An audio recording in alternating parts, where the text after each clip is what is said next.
Introduction to the Chronicles of Jiaping Pass. A 10-year-old event has shrouded the city of Jiaping Pass in darkness. How to choose between family and country, brotherhood, and love between lovers. In the face of national security, where should everyone's fate go? 1 Steal. You are listening at Novel Full. Audio. In the 4th year of Fengning, early winter after entering the 12th lunar month, the night in Jiaping Guanqing comes earlier than usual, and the weather is even colder. The people here are no longer wandering on the streets looking for the cold, so they go home early to warm themselves with a heater. However, some professions that are relatively unique do not think so. The darker the sky and the colder the weather, the more suitable they are for action. Now, there is a bold expert preparing to start work. The Jinghua mansion is located in the center of the entire Jiaping city, and it can be said without hesitation that Jiaping city was built around the Jinghua mansion. In fact, a long time ago, it can be traced back to the time of Emperor Wu Ying. This place was just a desolate ruins, and due to years of war, the people here were displaced and constantly bullied by foreign tribes. If it weren't for Lao Jinggua's voluntary invitation to defend and harshly teach the foreign tribes a lesson and scare them, this place would probably have been occupied by the foreign tribes long ago. Emperor Shen Wuing was a wise ruler who knew how to make good use of people. He felt like a mirror when it came to the terrible situation in Jiaping Pass city. Since his old brothers had the ability to defend this place and prevent the first line of defense of Xia from being easily breached, he decided to hand over this place to the Duke of Laozhen. In addition to guarding this pass, he also had to be responsible for resettling the people. Although they could not live like the people of Xijing, at least food and clothing must be guaranteed. Otherwise, if foreign tribes did not invade, Xia's internal affairs would be in chaos. Old Duke of Jinghua received an edict and officially stationed a 200,000-strong army in Jiaping city.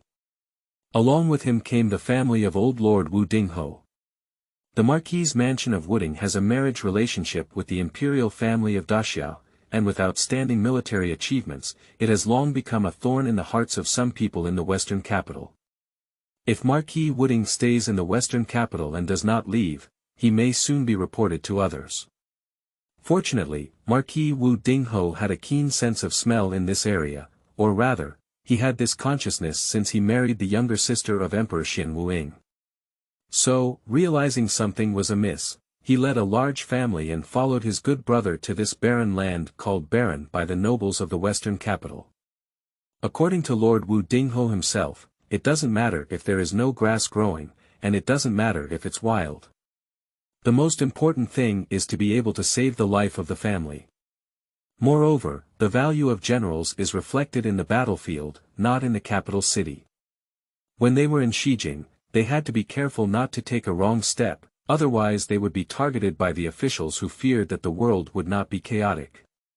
That would be the most dangerous thing. Jiaping Pass city is different. This is their territory, and it's up to them the final say.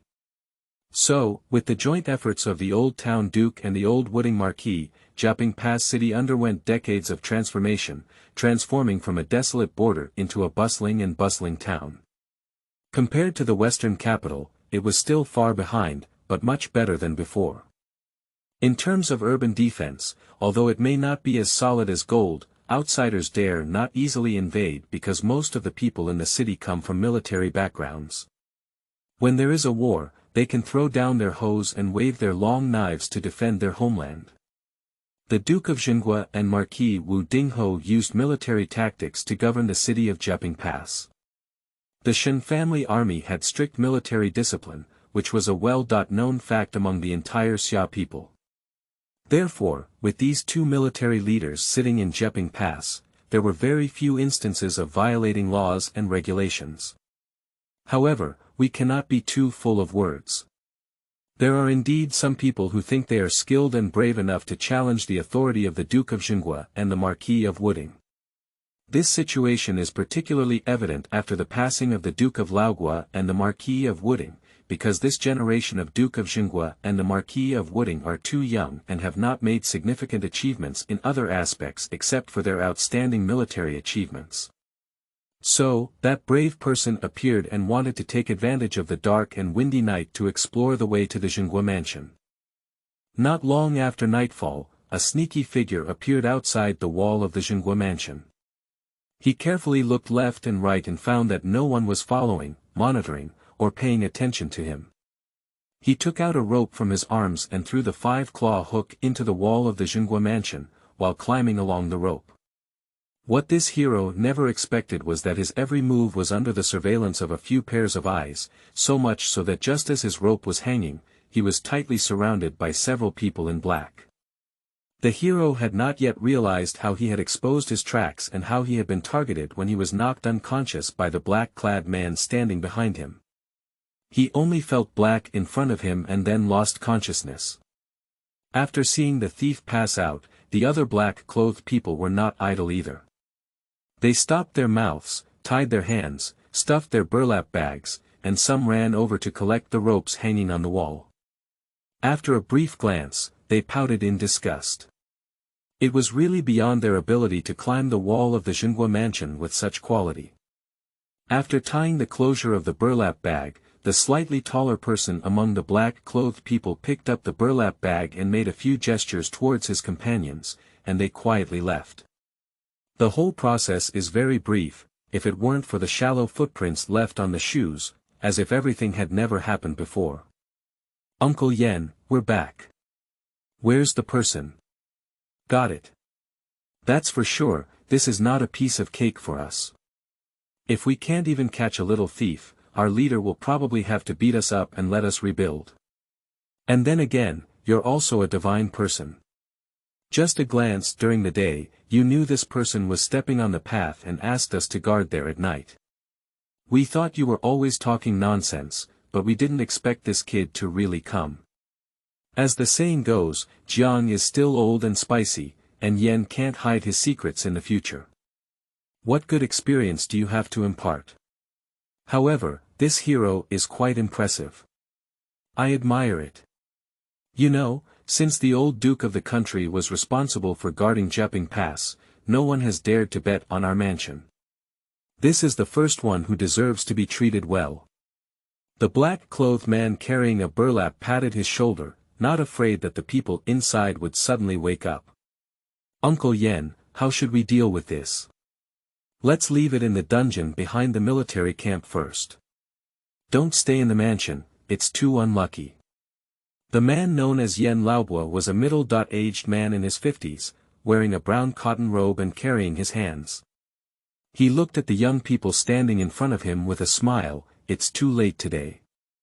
The young master and young lady have already rested, and it's not a big deal. Our mansion has not suffered any losses. Let's talk about it early tomorrow. The two of them haven't rested properly for several days due to the chaos on the Jin side. It's finally over. Don't bother them again for such a small matter." "Yes. Wait." Uncle Yen stopped a few young people who were about to walk back. "I know you've just returned, so I should let you rest. But if you're feeling okay and find the long night boring, just ask first. It doesn't matter if you can ask or not. Those who know us, Uncle Yen." The tall man tugged at Uncle Yen. "We happen to have this idea. If we can ask, it will save our boss trouble. As you know, our boss doesn't like these things anymore." Uncle Yen watched as several young people walked further and gradually merged into the darkness, and the smile on his face gradually disappeared. Shen knew about the news of the almost theft of the Jinghua mansion, and it was already early the next morning. These days, news from Jin's side came in waves, all of which were very important news. Not only did she not rest well, but her brother also didn't sleep for several days and nights. They finally breathed a sigh of relief as they waited for Jin's end to come. "I had originally planned to take a good rest for 2 days, but as soon as she got up, she received a message from the personal guard. It took a long time for her to come to her senses. To be honest, since she could remember, such a thing had never happened in the Jinghua mansion. As one of the leaders of the Jinghua mansion and the Shen family army, whether it's something happening inside the mansion, in the military, or in the Jiaping Pass, she will be delivered to her as soon as possible. Generally speaking, these messages are summarized and organized by her, collecting some urgent and important information, and then sending it to the desk of Duke Jinghua and Shen Haolin, the commander-in-chief of the Shen family army. Thieves. Shen Cha frowned slightly, put down her comb, and turned to look at the guard standing at the door. Since the previous generation of the Duke of Jinghua, Shen Tianheng, who was her father guarding the Jiaping Pass on the first line of defense in Daxiao, except for the Liao and Jin Hui who had always been eyeing Daxiao, those thieves and horse bandits had long been beaten down obediently and dared not come out to be demons. When they heard the name of the Duke of Jinghua, they ran so fast. She thought this was the norm, but unexpectedly, there was a day when a thief took the initiative to come home. Shen Cha found this matter very interesting and she was very interested. It's a thief. Yen Bo noticed it during the day, and it happened that Ing San and Ing Si had returned from Liao and were sent by Yen Bo to guard it. They thought Yen Bo was a person of old age and misread, but to their surprise, they really blocked him. When Yen Bo was young, he came from a scout background, with sharp eyes and a sharp nose. He was also able to make accurate judgments. If he hadn't been injured and had to retire, he would still be able to exert his remaining energy in the military at the moment. Those young boys were all good, but their ability to judge people was a bit lacking. They should have talked to Yen Bo and trained you all well. By the way, where is that thief? Where is he locked up? Although Shen Cha was a daughter, she grew up in the military since childhood and led troops to fight at the age of 12. She didn't know much about the costumes, jewelry, rouge, and powder of those girls, even her yard and bedroom. They are full of masculinity and do not have the appearance that a young daughter's boudoir should have. She tidied up her cotton robe, tied up her long hair, and turned to look at the soldier Meiju standing at the door of the bedroom. Does Lord Guo also know? General, that thief was imprisoned in the dungeon on the 17th and 18th, and he has been asking for a whole night, but there has been no result yet. The news passed over from Huqiu shows that the Duke has not yet stood up. Private Meiju stood up straight. General, are you going to see the Duke? Accompany him to dinner. Don't worry, go to the dungeon first. Shen Cha put on her cloak, took off the soft whip hanging on the wall, and went to the dungeon behind the military camp with Plum and Bamboo in full swing. When they arrived, Shadow 17 and Shadow 18, who were responsible for guarding and interrogating, had just finished a new round of interrogation. The brave hero, who was a skilled craftsman, did not carry it and fainted once again without any hope. Boss. Shadow 17 and Shadow 18 saw Shen Cha and immediately threw away the whip in their hands, kneeling on one knee. The other soldiers also quickly knelt down, claiming to see the general. Get up. Shen Cha looked at the skinny man who had been beaten so hard that he couldn't see what he looked like, frowning slightly. So, what's up? Did you ask anything? No.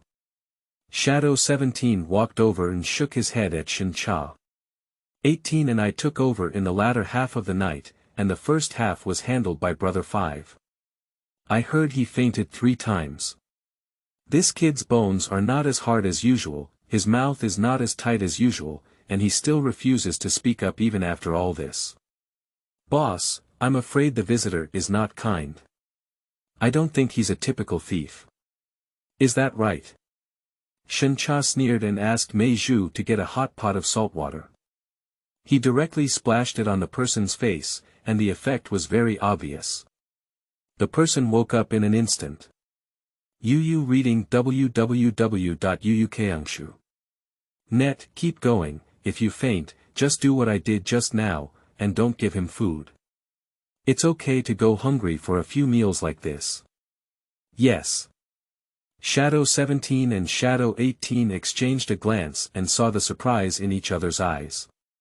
Speaking of it, their leader was in a good mood today and had patience to deal with this little thief.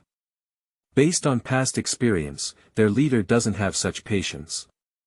If they can't ask, they don't ask. With a whip, this person will die. It seems that something good happened yesterday. By the way, go and see if Xiao Wu is awake. If he wakes up, let him use breakfast to meet the Duke of Liao. There should be a result of the situation on the Liao side. Shen Cha instructed a few more words, but didn't even glance at the thief anymore. He swaggered away with plum and bamboo. Hey, Brother 17, does the sun rise from the west today? When Shen Cha's figure disappeared into the dungeon, Shadow 18 walked up to Shadow 17 and poked his arm. The boss is in a good mood. What's wrong?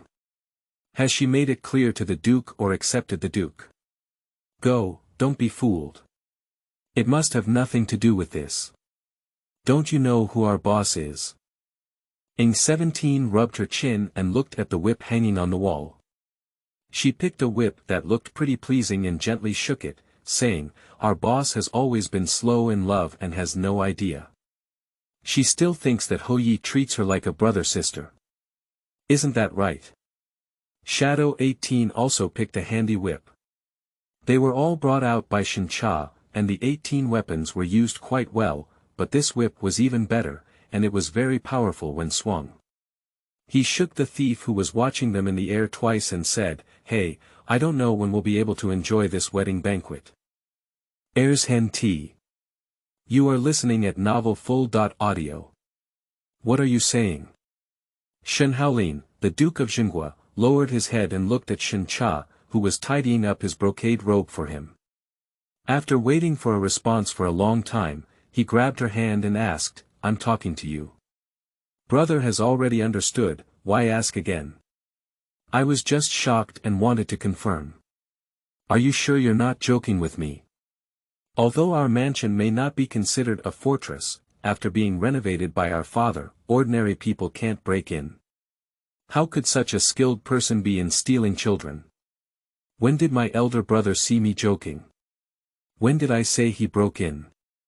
The thief had not climbed up the outer wall yet, but was tied up by Xiao Wu and the others. His skills were not good.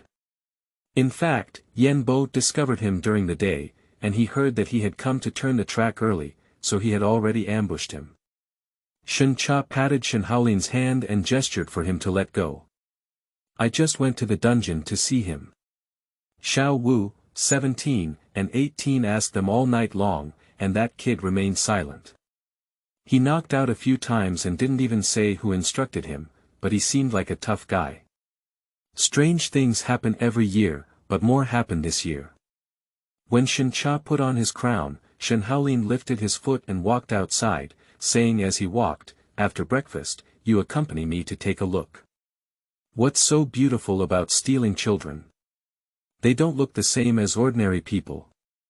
Besides, when we were young, we couldn't always see them and had to go to the dungeon to see them. Shen Cha waved to the servants and asked them to bring their prepared breakfast. The border is a harsh and cold place, even the government is extremely frugal in terms of food, clothing, and expenses, with no luxury items. Compared to the royal families, nobles, and important officials in the western capital, it is simply an underground and a heavenly place. According to Song Qiyun, the younger brother of Emperor Song Ju of the Great Xia dynasty and now the second deputy general of the later Root army, life in this Jinghua mansion has been too difficult. Not to mention the nobles and nobles, even the wealthy merchants and tycoons in the western capital cannot compete with them, almost like the common people in the western capital. Although it's not to the extent of eating bran and vegetables every day, it doesn't make much difference to him. If his brother found out about it, he might feel heartbroken. It's estimated that every day when he goes to court, he will have to make a fuss with the Ministry of War and the Ministry of Revenue, forcing those people to transport food to Jiaping Pass City. Shen Haolin did not comment on this. Raising and training soldiers themselves is a huge expense, and it is reasonable for the Ministry of War and the Ministry of Household to become two iron roosters. Moreover, in recent years, the income of the national treasury has not been abundant, and there have been some disasters in various regions to some extent. He can solve what he can solve on his own, and there is no need for him to go down and solve everything.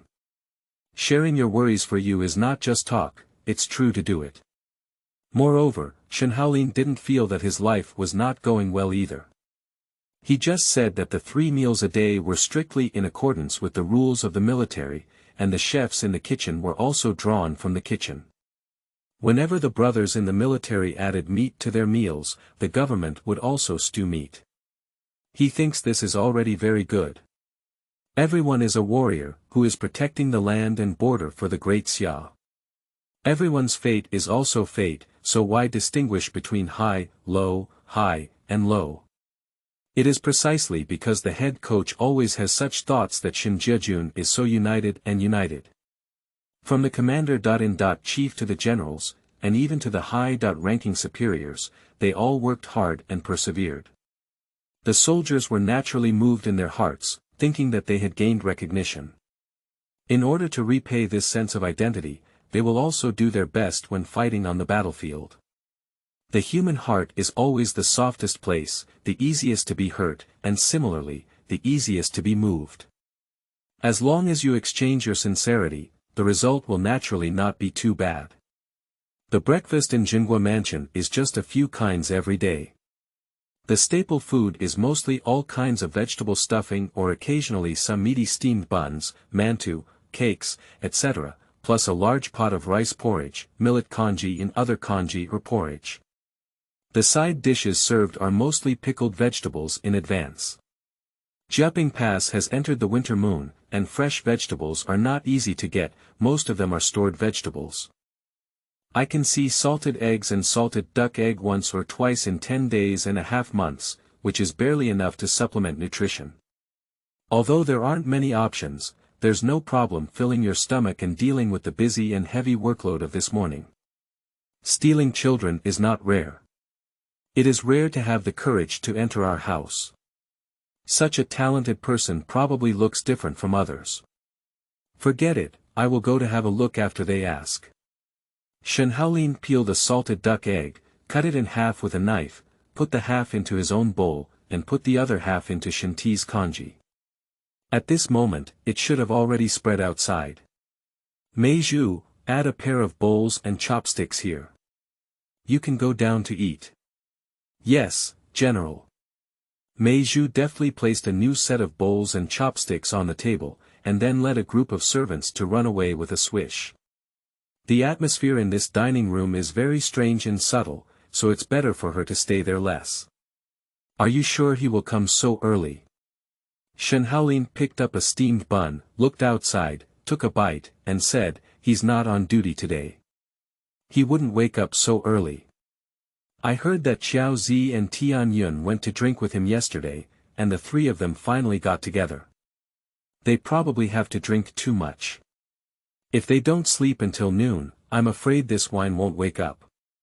Shen Cha just eats steamed stuffed buns and drinks congee, and even looks at Shen Haolin lazily. She dared to guarantee that even the unworthy person who heard such an interesting thing would immediately get up from bed and run to the Duke's mansion to investigate. What did she get drunk? Shen Cha snorted coldly in her heart. She had never seen that person get drunk since she was so old, and her older brother always thought that he couldn't handle alcohol, so he always got drunk every time. What's going on over there in Liao? Shen Haolin immediately changed the subject when he saw Shen Cha not answering his words. What's new news? Everything is under control, brother. Don't worry, if nothing unexpected happens, good news will come after the new year. After such a long period of chaos, it's time to settle down. Otherwise, it may be difficult to find the lost people's hearts. Speaking of which, Uncle Wang of Liao is not only a skilled fighter in leading troops, but also a good fighter in court battles. I thought he would declare himself king after the death of the former king of Liao, but I didn't expect that he would support his nephew to succeed him and willingly stay behind the scenes. I don't agree with my older brother's statement. Yel Yuertu is not a kind person.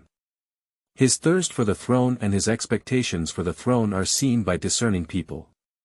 There are also many people in the Liao dynasty who support him in claiming the throne. If he really claims the throne, the Liao dynasty will still be restless for a few years, and the internal turmoil will continue. But now that he has placed a small puppet in front of him, the situation is different. Supporting the small puppet. Oh, no, even for the sake of the face of the small Liao king, the group of people who support Yelyu Ertu will not do anything to Yelyu Ertu. On the surface, they may appear respectful, but behind the scenes, there is still a wide range of possibilities for operation. Besides, whether it's the Liao or Jin tribes, the hearts of each tribe are not very aligned. Except for when dealing with me, the Xia, who has the same interests and may be single-minded, the rest of the time they are all stubborn. It's simply too easy for them to cause chaos. There is only one throne, but there are many pairs of eyes staring at it, which is natural. Xiaomin said that even if the succession ceremony of the little Liao king ends, it will take some time to restore order in the country. At least in the summer of next year, Liao will not take the initiative to invade. However, by then, all the people we have arranged will have been in place. Tell Xiaomin, after being busy for a while, just calm down and don't act recklessly. Yes, Shen Cha put down her chopsticks and let out a soft sigh, saying, "Brother," Xiaomin's letter also mentioned another thing. He saw a couple in Linhuang Mansion and sent someone to follow them for a few days. He found that the couple had done some small business in Linhuang Mansion and their lives were quite smooth. However, their hobbies still haven't changed, and I don't know how long it will take to ruin their family business.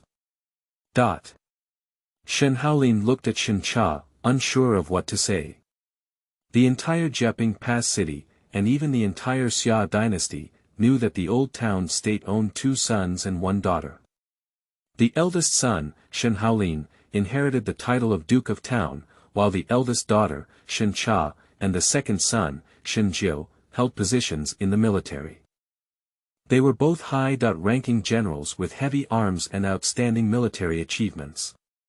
But only a few people know that Shen Cha and Shen Jiu are not the biological descendants of Old Town Duke, but rather children adopted or picked up by Old Town Duke and his wife. Shen Haolin still remembers what happened that day vividly, even though his childhood memories have been almost lost.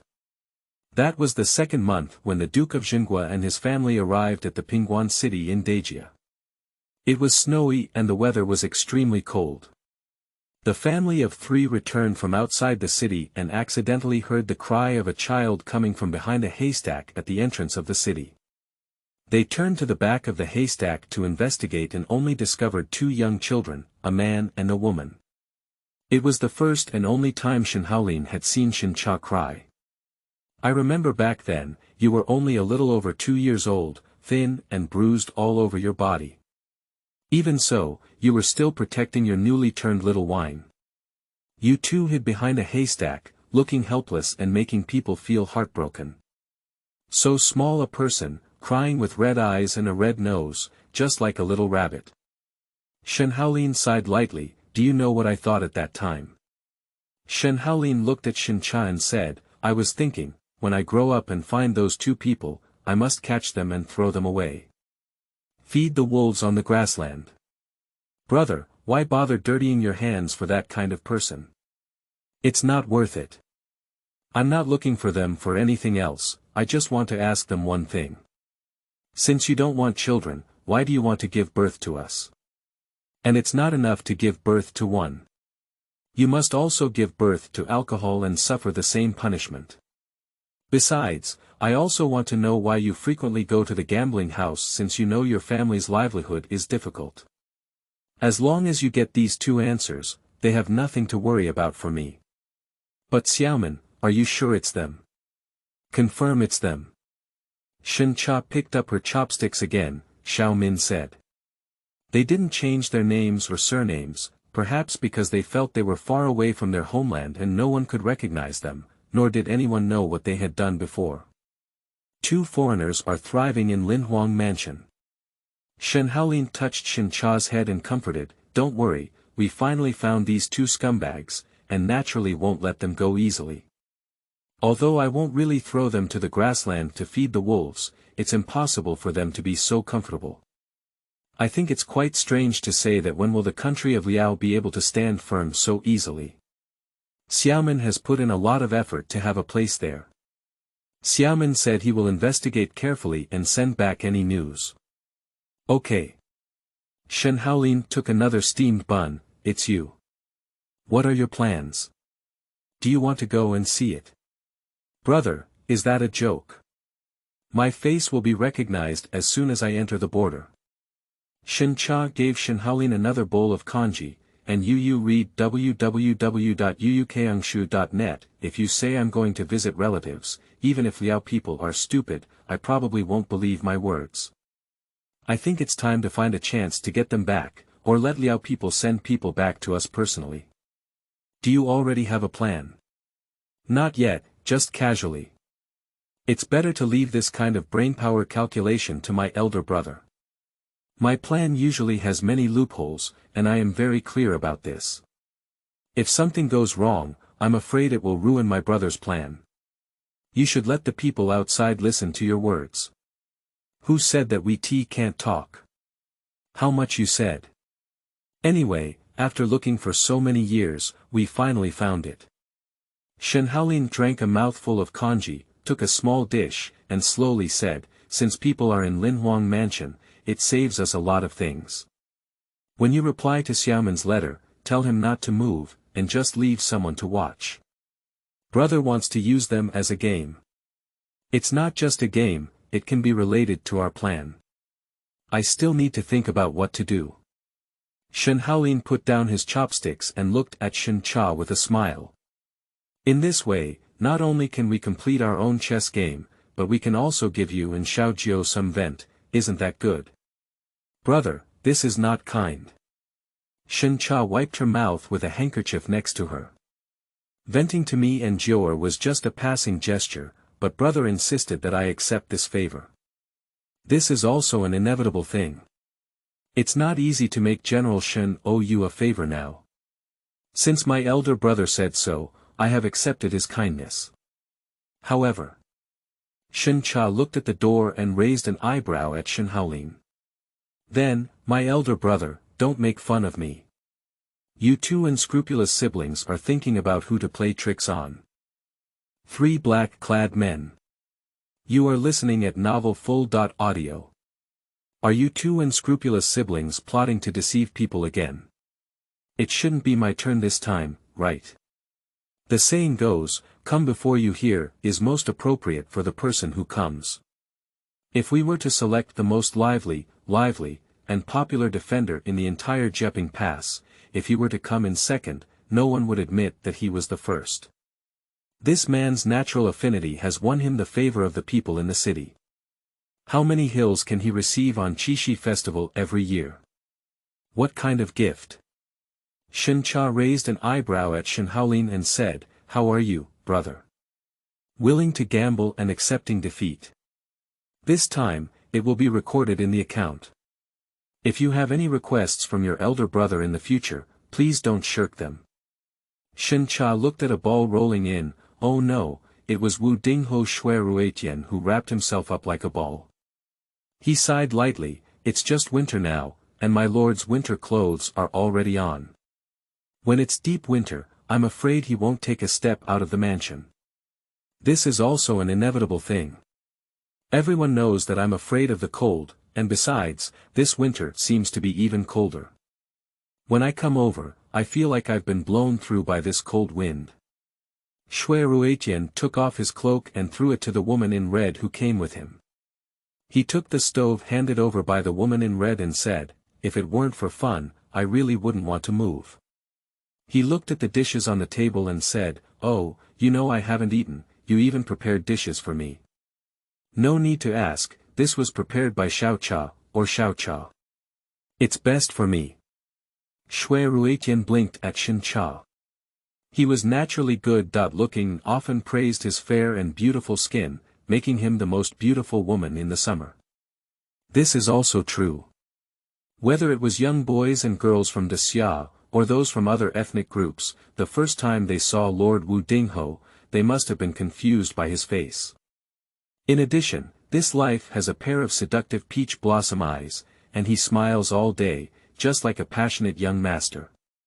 However, although Marquis Wu Dingho looked promiscuous, he was actually very clean and well-behaved. He never indulged in promiscuity, nor did he linger in brothels. He was much stronger than those young gentlemen in the western capital. Unfortunately, being implicated by my own face, I haven't found a good marriage yet.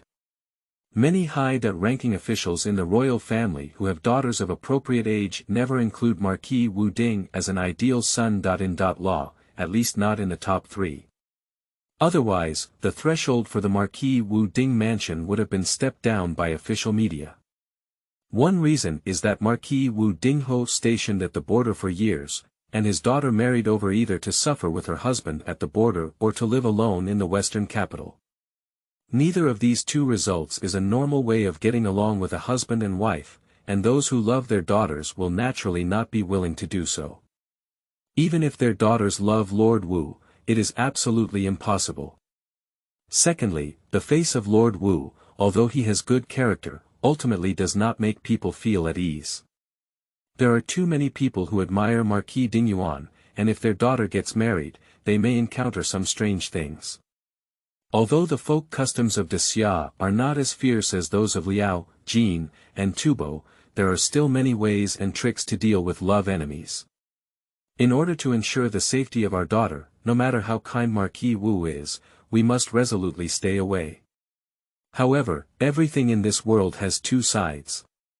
There are those who are crazy about and admire Shui Ruetian, as well as those who are indifferent to him, such as Shen Cha and Hongye who have been following Shui Ruetian. Red Leaf is a nickname, because this girl is dressed in a red robe regardless of spring, summer, autumn, and winter. It is said that in her wardrobe, it looks like a fiery red, and at first glance, she thinks the wardrobe is on fire. All of her clothes seem to differ only in material and style, with almost no difference in color. In addition, Hongye's lightness skills are unparalleled. When he rises from the ground, he looks like a maple leaf dancing in the air, and the scene is quite pleasing to the eye. So, everyone gave her this nickname, and she liked it even more than her real name. Over time, the name of Hongye spread, and her real name was actually unknown to many people. Hongye has always been disgusted with her boss's narcissism. Sometimes, she even doubts her own vision. When she came out of the training camp, she chose Ho of Wooding as the master. If she chose the eldest daughter of Jinghua Mansion like Mei Zhu and Mei Lin sisters, she would be much happier than now. Have Hongye had breakfast? Shen Cha glanced at Hongye standing by the door. If you haven't eaten, go find Mei Zhu. General Hui, I have already used it. She always gets up early. When I get up, people have finished their morning lessons and had breakfast. Shui Ruetian yawned, took up his porridge bowl and sipped. When it comes to hard work, I can't compare to it. It's better to sleep a little longer when I have that time. More than that, I never do it in the morning class. Hongyi couldn't help complaining, if no one reminds me in the evening class, it will be ignored. Shut up. Shui Ruetian turned around and glared fiercely at Hongye. No one treats you as mute if you don't speak. Angry from embarrassment to anger. Shen Cha snorted coldly, if you don't practice well, how about going to another training camp after the beginning of spring? I don't mind letting you go back to the furnace and remake. Hey, come on, I've been out for years now. If I go in again, I'll be laughed at by those kids. The Grand General of the Chinese Army was actually caught and retrained, which is not easy to say or sound good. I got it, I'm afraid of you. From now on, I'll resume morning and evening classes. You, from childhood to adulthood, my sister can handle you, Shen Haolin said with a mocking expression, holding his cheek. However, I hope you can return to the training camp and have Char take care of you well. Let's just forget it, I've learned enough from childhood to adulthood. In the past 2 years, her training methods for newcomers have become more and more ruthless, and I can't resist her torment with my bones. Thank you. Shui Ruetian hurriedly waved his hand. I'll practice martial arts well and focus on studying military tactics. Don't hit my attention. Let's turn over this matter and tell you something new. I heard the news early this morning when I woke up, and I was arrested. I've caught it, I haven't done anything yet. Shen Haolin pushed the remaining 3 buns in front of Shui Ruetian. I want to take a look after dinner, but Char won't let me. He said there's nothing nice to see. Why isn't there anything to look at? With his courage, we should also pay tribute to his honor. However, it's been a night and he hasn't taken action yet. He's also a person. Shui Ruetian looked at Shen Cha and said, your subordinate skills have declined. Do you want me to help you? Is Marquis planning to use his beauty to conquer him? Shen Cha poured tea for himself and Shen Haolin. The dungeon is cold, so Marquis should stay indoors and not run around. Xiao Cha, don't be like this, I also want to help. Shui Ruetian looked at Shen Cha with no expression and said pitifully, since it's so cold and I've come over to see you, don't be so indifferent to me, okay? Oh, by the way, Hongye, bring the gift that this Marquis Lord gave to Xiao Cha and almost forget it. Yes, Hongye took out a small box from Shui Ruetian's cloak pocket and handed it to Shen Cha. Shen Cha looked at the small box in her hand and carefully examined it for a while before opening it. Inside was a leather handguard. She took it out and put it on her hand, while also pulling out her long whip from her waist. Can you still take advantage of it? Shui Ruetian smiled when he saw Shen Cha nodding.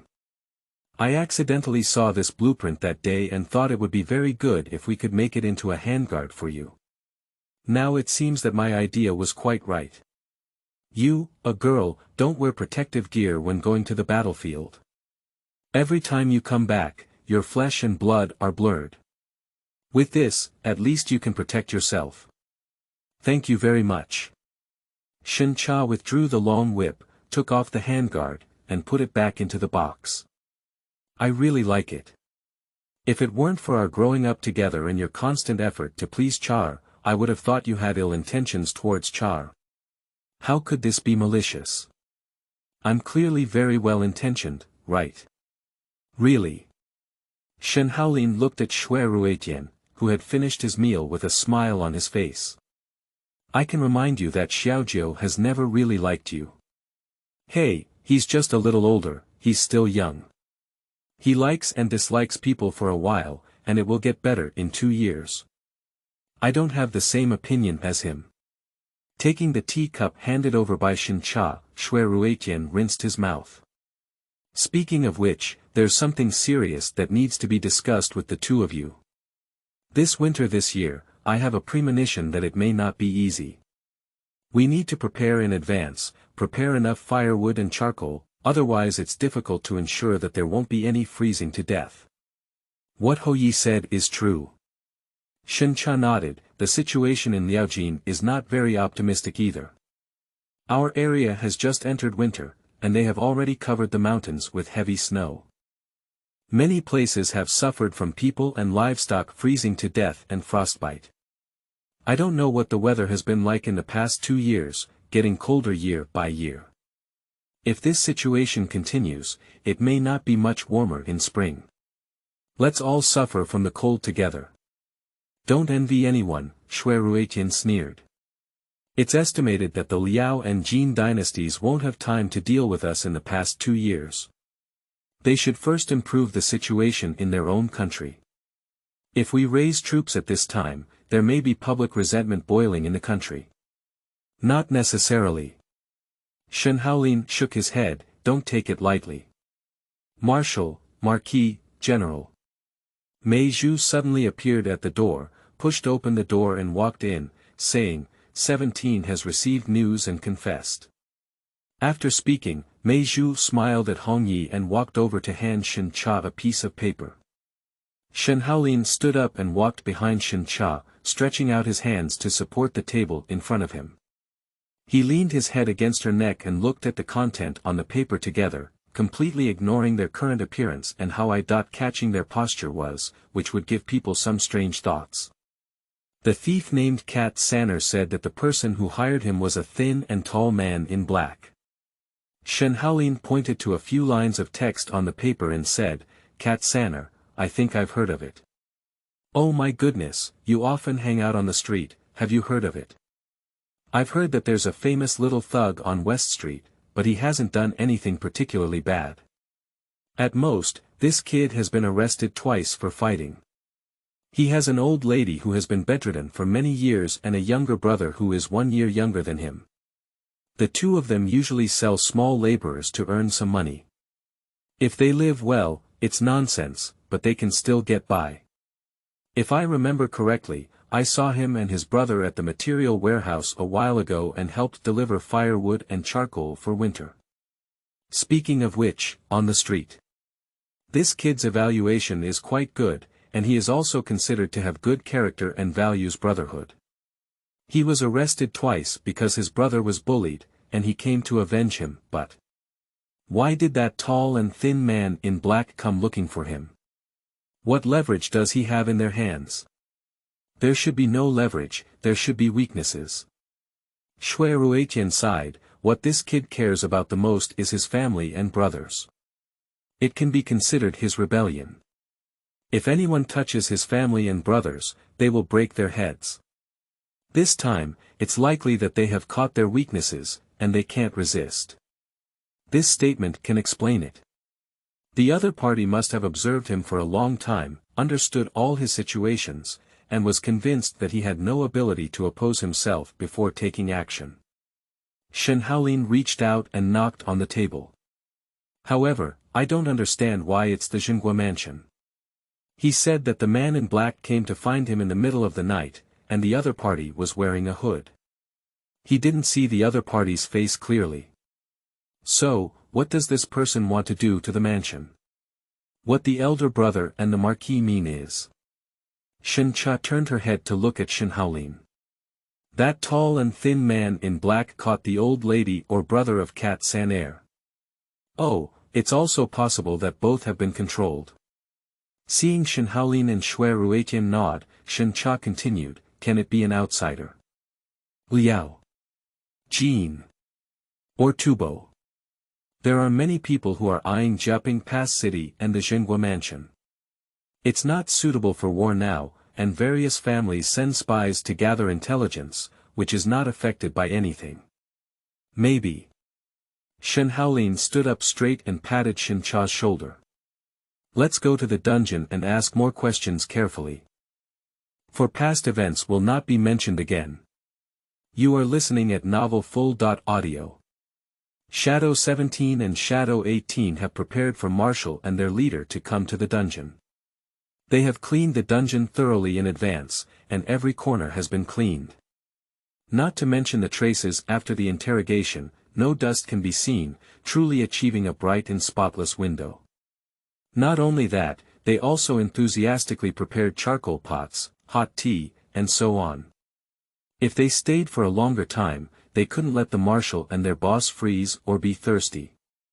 But they never expected that Marquis Wu Dingho would also come, and suddenly felt the pressure multiply. It's not that Marquis Wu Dingho himself is doing anything wrong, but rather that the dungeon is cold. If this cold lord were to be frozen again, they wouldn't be able to bear this responsibility. The only Miao Miao in the Marquis's mansion of Wooding has not yet married and had children. In case of any mishaps, Ing 17 and Ing 18 may think they are eternal criminals. Not to mention how the emperor in the western capital will deal with them, the boss will not spare them. This is not an alarmist statement. A warning from the past is right in front of us. Do you still remember the boy who caused Lord Wu to fall into the water back then? His fate was simply unbearable. In fact, not only in the Jinghua mansion, but also in the entire Shen family army, everyone thinks that Marquis Wu Dingho is a very magical existence. This person looks soft and weak, wearing a wide robe and big sleeves all day long, swaying a folding fan in the Jiaping Pass city. He has the style of a famous scholar from the Wei and Jin dynasties, and doesn't seem like a person who fights and kills. But as soon as he arrived at the battlefield or training ground, he felt like a different person, completely without the usual sickly appearance, especially after winter. He was extremely brave, and 3 or 5 soldiers were not his opponents when they went up together. A long spear is invincible, not to mention the people of the Shen family army, even those outsiders have to give Wu Dingho a thumbs up. The experiences of Marquis Wooding and Duke Xinghua are very similar. When they were young, their parents passed away early, and there were no other elders in the family to help. Even if there were, they were far away in the western capital and could not quench their thirst. At a young age, he shouldered the responsibility of one government, one army, and one city. At the age of 12, he had already led troops to battle, and it has been 10 years since then. Seeing the age of passing on the family line, we can finally spread the branches and leaves for the 2 mansions. If something unexpected happens at this time and the incense of the 2 mansions is cut off, except for those foreign tribes who have been eyeing the Xia, the whole country may celebrate. Others, especially the royal family of Xia, may cry and faint in the main hall. So, the people around Shen Haolin and Shui Ruetian are constantly on edge, afraid that a single mistake could lead to a big disaster. Hey hey hey, you 2 little brats, why do you cry and lose face when you see me? I came to see you with good intentions and see your attitude. Shui Ruetian tapped Shadow 17 and Shadow 18's shoulders twice with a fan handle. Look at your 2 haggard faces. It seems like you've been enduring it for several nights, right? It's just 3 nights. That's it. Shui Ruetian knocked twice again. There's nothing wrong with this big winter. Why don't you sleep at night? You're so young that you don't know how to take care of yourself. When you get old, you'll know how much trouble is waiting for you. Yes, Marquis Xie cares. We'll go to bed in a while. However. Ing 17 leaned in and whispered, the dungeon is cold, can Marquis's body still withstand it? Although I'm afraid of the cold, I'm not a sick seedling that can easily collapse in the wind, okay? Being afraid of the cold and feeling unwell are 2 different things. Don't confuse me, understand? If you say such things again in the future, be careful that I'll make you look for your teeth everywhere. Do you know? Shui Ruetian felt relieved when he saw Ing 17 nodding. You all, I don't know what to say about you. When did you see Ho Yi sick? You didn't even sneeze. As soon as Shui Ruetian finished speaking, his nose felt particularly itchy and he sneezed fiercely. Look, this is called gossiping. Hong Yi won't give up any chance to roast about her boss. She hopes that someday the boss can't help kicking her, so she can happily carry her small package back to the Xinghua mansion, and then she can choose the life she wants. Whether it's Shen Haolin or Shen Cha, following either one is much better than following a proud and narcissistic person. However, the boss's patience has not reached its limit yet, and she still needs to follow Shui Ruetian honestly. No, handcrafted stove. This is just an accident, do you know? Shui Ruetian took the stove and blinked at Hongye. Forget it, be good. Also, your attitude needs to be changed. You can't just mock your boss at every opportunity. Do you know your boss? You should respect him, otherwise, be careful that the Marquis will punish you for running around the city 10 times. Hongye didn't speak, just gave Shui Ruetian a big white eye. Shen Haolin and Shen Cha didn't pay any attention, let alone participate in Shui Ruetian's playful and obedient behavior. The 2 of them walked directly to Cat Sanner and carefully examined the person, but didn't speak for a long time. Marshal, boss. Ing Shiba kept following Shen Haolin and Shen Cha, lowering his voice and saying, I just checked his condition and he fainted. Did I wake him up? No need, just let him faint. After suffering all night, let him take a good rest too. After resting enough, you can proceed to the 2nd round. Shen Haolin waved his hand. Did he say that the person who instigated him to steal something asked him to go into the town government office to steal something? He doesn't know. Ing Shiba shook his head. Cat Sanner said, that person didn't even tell him what to steal. He also asked that person and listened to their instructions, only allowing him to successfully infiltrate our mansion. I think this person probably wants to use Cat Sanner to test the defense of our mansion. The one who really wants to infiltrate our mansion should be this person himself or the person behind him. This inference makes sense, Shen Cha nodded. Throwing a brick to attract jade, Cat Sanner is this brick. Whether it's bricks or anything, they all let us know that someone is secretly thinking about us. Char. Shen Haolin hooked his finger at Shen Cha and gestured for her to come in near, giving a few words of advice. Understood. Don't worry, brother. Shen Cha nodded slightly, watching Shen Haolin curl his lips slightly. I'll arrange for someone to do it later. Let's go, there's nothing beautiful here either. Shen Haolin grabbed Shen Cha's shoulder and walked outside, instructing Yishi as he walked. Keep an eye on people. If you run away or die, if your boss chops you up and feeds you to the dog, I won't stop you. Yes. Yishi looked at his own marshal and then at his own boss, sighing heavily. What does it mean to collude with others? What does it mean to assist the tyrant in tyranny? These two in front of him are living examples. Shen Cha was taken out of the dungeon by Shen Haolin only to find out that they had left Shui Ruetian and Hongye inside. She was too lazy to go in and call for someone else, so she decided to find a sunny place with Shen Haolin, basking in the sun while waiting. Anyway, when Shui Ruetian finished bragging and visiting people, she would run out on her own. In 2 months, it will be your birthday. Although 18 years old is not a whole number, it can still be considered a big day. Think about how to live it. Shen Haolin reached out and wiped away the dew on Shen Cha's cheek from somewhere.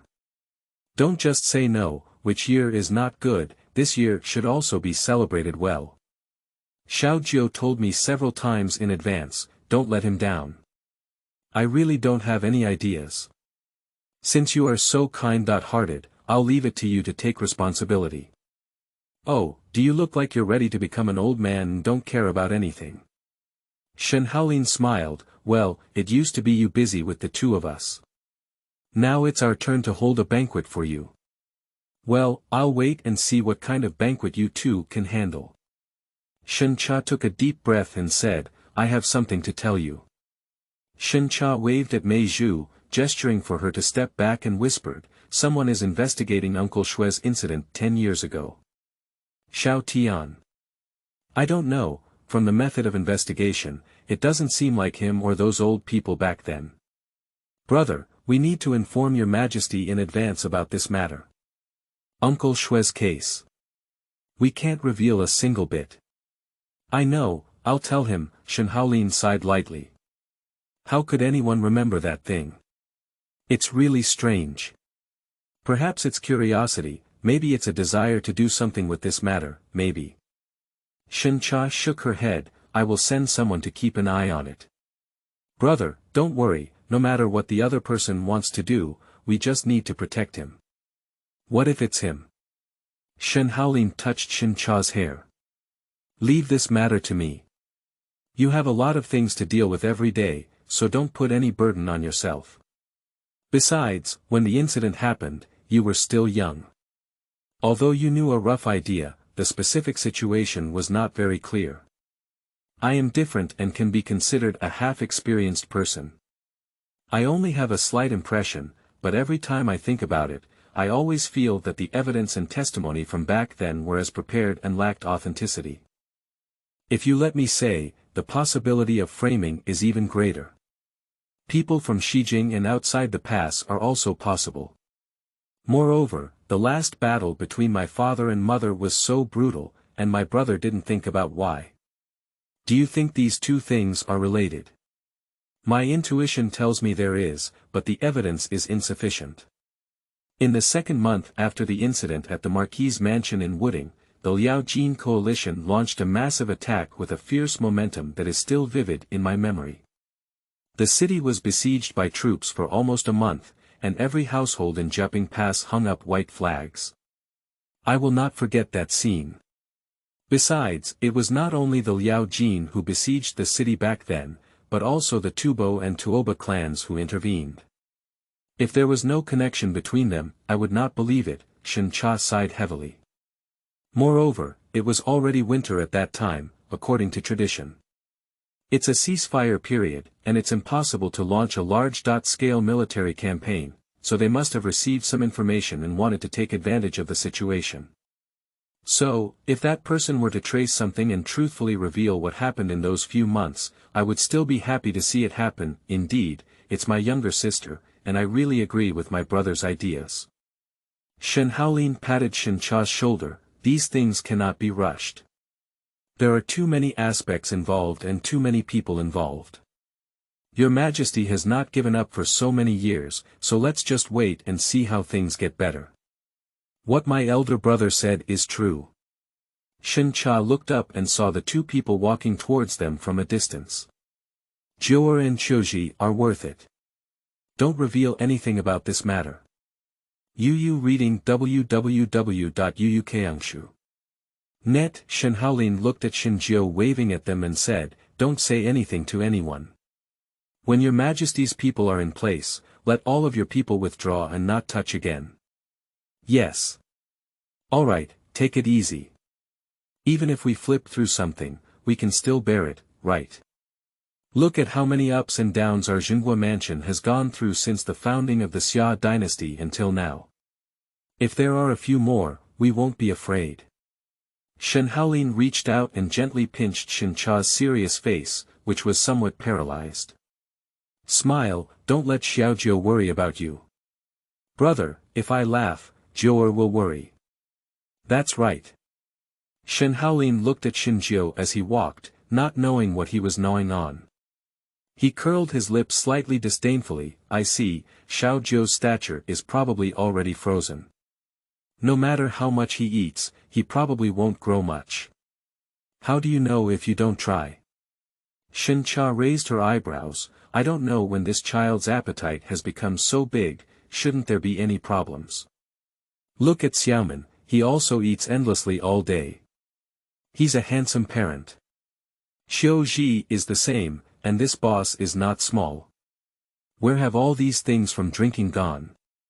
If he really doesn't grow, how can he find a wife in the future? Hey, that's your prejudice. A good man can't be judged by his height. Wei Xiaojiu is also a famous general, and there are many people who like him. If he wants to find a wife, it's not easy. Unfortunately, this child doesn't have that kind of mindset. Last time I asked him what kind of girl he likes, he told him about a wife, and he said why he likes girls, and he doesn't eat or drink, but also cares about her food and drink, which is not cost-effective. Shen Haolin chuckled as he said, he's still a child, and it's still early to talk about marriage. The Five Dictators govern various forms of discontent. You are listening at Novel Full.audio. Hey, I said you two are too bad, right? I was not careful, and you two ran away without a trace. Shui Ruetian and Ing 17 chatted a few more times, imparting some of their own health secrets. When he had a good time chatting, he turned around and saw that the two of them had disappeared from his sight.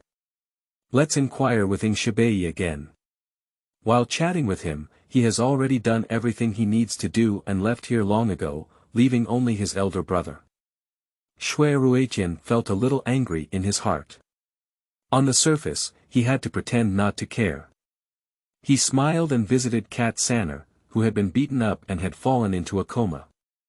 He pretended to ask a few questions about his condition, then wrapped himself in a thick cloak and ran out of the dungeon.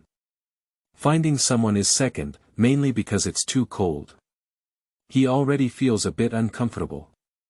As soon as I ran out, I saw Shen Haolin and Shen Cha, two ungrateful people, standing there chatting leisurely. You're talking about your day, we're sunbathing each other, doing our own thing, and neither of us bothering each other, how nice. Shen Haolin waved to Shen Jiao, who was running over. Run slowly, be careful not to fall. Big brother, sister, Ruetian brother, good morning. Did you sleep well last night? Shen Jiao held a string of tomatoes on sticks and saluted several people with a smile. Behind him was Qiu Ji, the vice-general of the tiger camp, who also saluted. But he knew there was no need to speak for himself. After he saluted, he left directly. Qiu Ji understood that instead of standing here, it would be better to go back to sleep. After working for 2 days, he was almost exhausted. This is the next duty who just came back. Did you eat breakfast? Seeing Shinjiu's obedient nod and then shake his head, Shui Ruetian snatched his tomatoes on sticks and said with a look of disgust, "What tomatoes on sticks you didn't eat for breakfast is not bad for your stomach. Why don't you take good care of yourself at a young age? Hey, isn't it appetizing? I thought I could eat more of this later when I eat." Shinjiu rubbed his head and smiled at Shui Ruetian. He didn't argue with Shui Ruetian either. In terms of health preservation, the doctors in the entire Jiaping Pass city and even the Shijing Tai hospital didn't know as many health preservation methods as his Ruetian brother. "You haven't eaten enough. You can eat enough for me for 3 days. How can I eat more? No matter how much you eat, you will be poor in the government of Xinhua." Shui Ruetian rolled his eyes and pulled out a small oil paper bag from his pocket.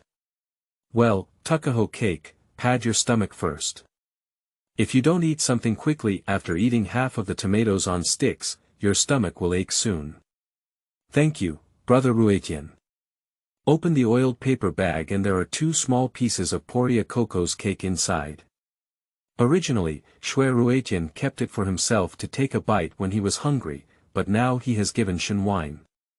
Shinjiu happily stuffed 2 cakes into his stomach and leaned over to ask in a low voice, "As soon as I was on duty, I heard that our mansion had been robbed, didn't I? The news spread so fast that you all know it."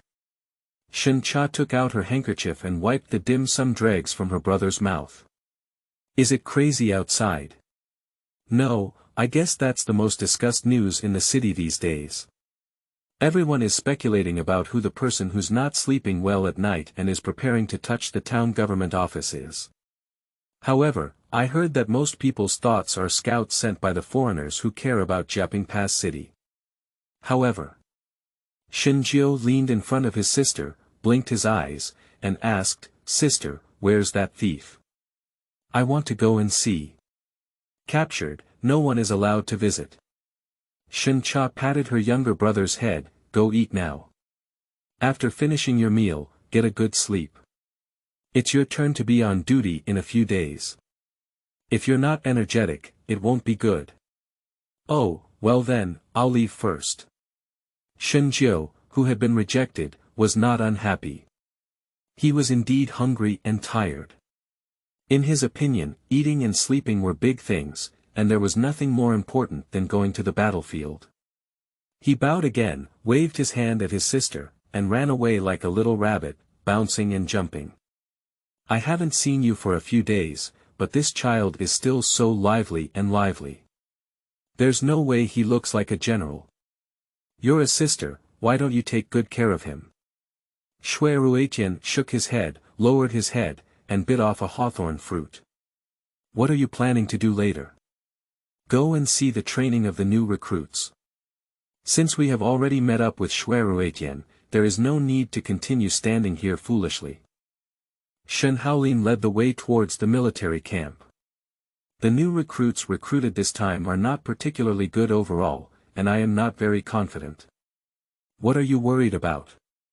Shui Ruetian shook his sleeve and chewed Bingtenghulu at the same time. "If there are some troublemaking and disobedient pricks, just give them to Xiao Cha. She doesn't have to do it herself. A few shadow guards can kill them. After passing by the shadow guards, those pricks are sure to be honest and obedient." "No time." Shen Cha looked at Shui Ruetian expressionlessly. "Don't listen, kick out." "Oh my, don't be so simple and rough. A prickly head has its advantages. I'll tell you, the more prickly it is, as long as it is convinced, it can probably cultivate a good seedling. Your only drawback is lack of patience." "I'm lazy." Shen Cha snorted coldly, "With that skill, I've already cultivated several." "Hey, I don't understand what I'm saying." Shui Ruetian stopped and waved his finger at a few people, gesturing for them to remain silent. He carefully listened to the sound coming from the schoolyard. Did you hear clearly? It seems like someone is arguing. Go take a look. Shen Haolin also heard the voice, his face cold, and he walked quickly towards the direction of the school field. Shen Cha's subordinates instinctively touched the long whip around her waist, and a cold smile flashed across her face. The temperature around her instantly dropped below freezing point, and Mei Zhu, who was following her, unconsciously shuddered. As usual, Hongye followed at the back. She thought she could avoid the influence of Shen Cha's coldness, but she didn't expect that the range of the coldness released this time was a bit large, which also affected her. She couldn't help but wrap her cloak around her, sighed softly, and silently prayed in her heart, hoping that those who she didn't find uncomfortable could stop after seeing good things, otherwise, something bad might happen.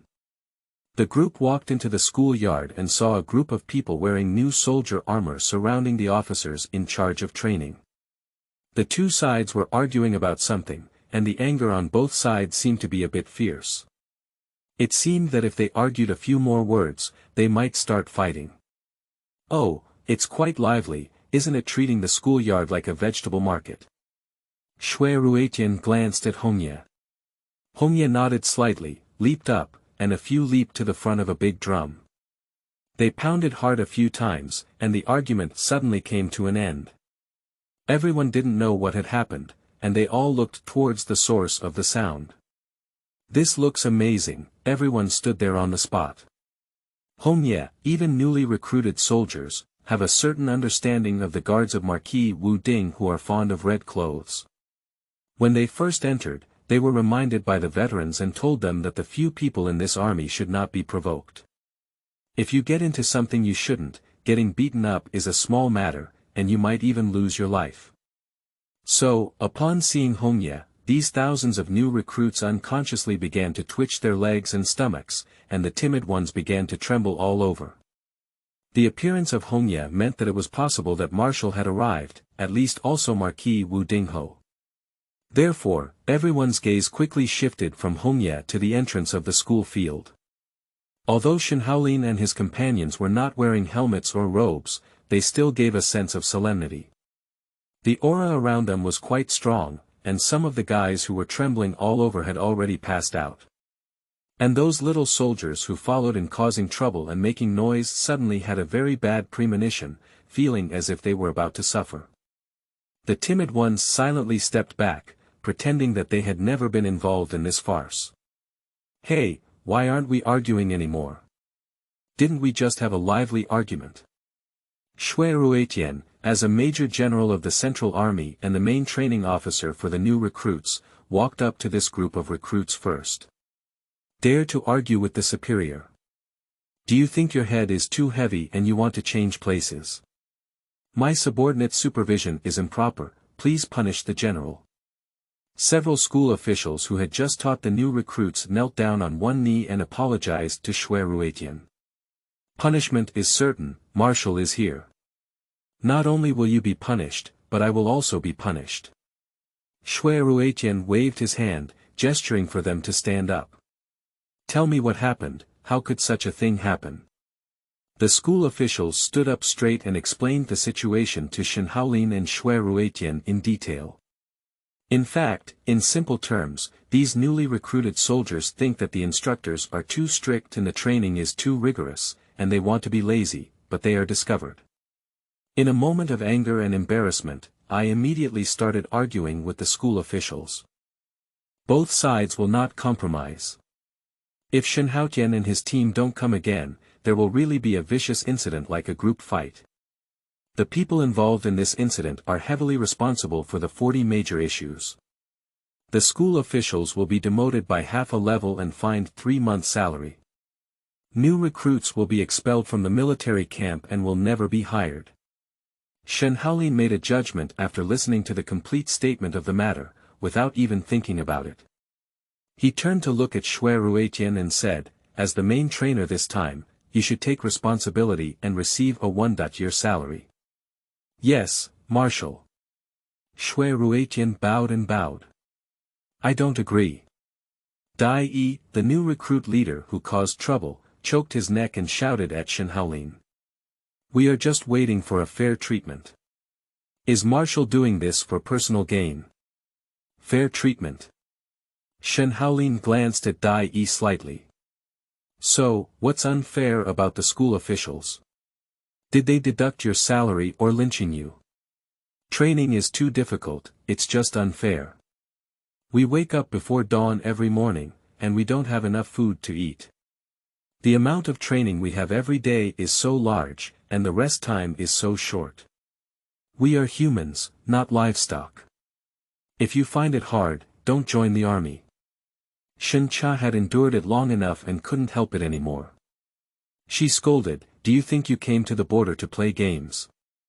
Since you're not prepared to spill blood on the border, get out of here as soon as possible, so as not to become a deserter or implicate other brothers to bury you in the future. You little guard, what qualifications do you have to blame me for? Dai Yi had never seen Shen Cha, nor had he the patience to listen to the kind reminders of the veterans. He felt that he came from Xijing and his family owned a martial arts school, with a higher starting point than others. Naturally, he could not take others seriously. Moreover, he didn't come to the border to join the army just to defend his country. He just wanted to hang out for 2 days, and when he was done, he would return to the western capital. He had a capital to boast about.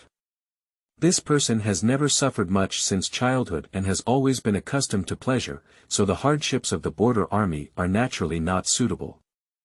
I had already accumulated a lot of anger in my heart, but now that I have been scolded by an inconspicuous female guard, my anger has become even greater. The words I say are even more unpleasant, vulgar, and difficult to hear. A new recruit who had some friendship with Dai Yi wanted to come over and persuade him, but was stopped by the veterans. This person, if he dies on his own, others cannot persuade him. The generals in the camp who rushed over upon receiving the news couldn't help but sweat a cold sweat on behalf of Dai Yi when they heard his wild words. This is a real man, how dare you say it? Indeed, ignorant people are fearless. They muttered in their hearts while secretly glancing at Shen Cha. Seeing her smiley expression, they couldn't help but shudder and continued to chant Buddhism in their hearts, hoping that Shen Cha could become a big deal and only deal with this guy who doesn't have long eyes, without involving anyone else.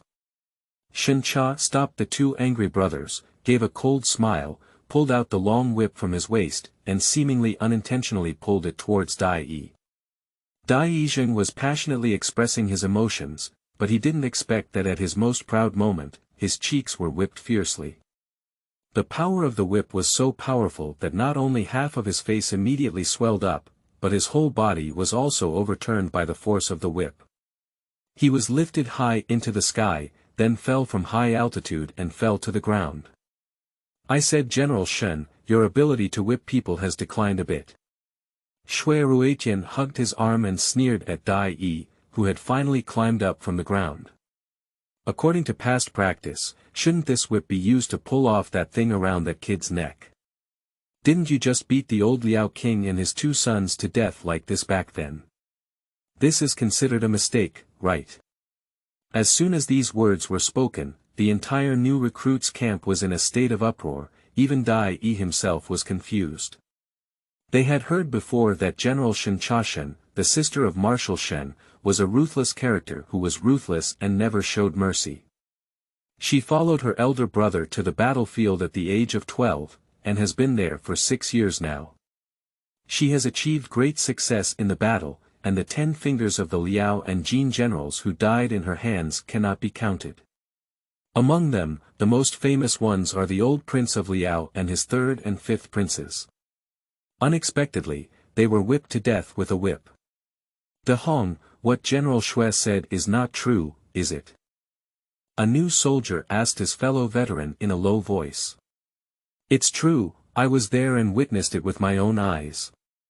The veteran sighed heavily, Dai Yi deserved it. As the old saying goes, he didn't listen to the old man and suffered losses in front of him. Who's not good to provoke, but to confront General Shen is to seek death on his own. The new recruits around couldn't help but touch their necks, secretly warning themselves to be cautious in their future actions and not to be caught by this female general.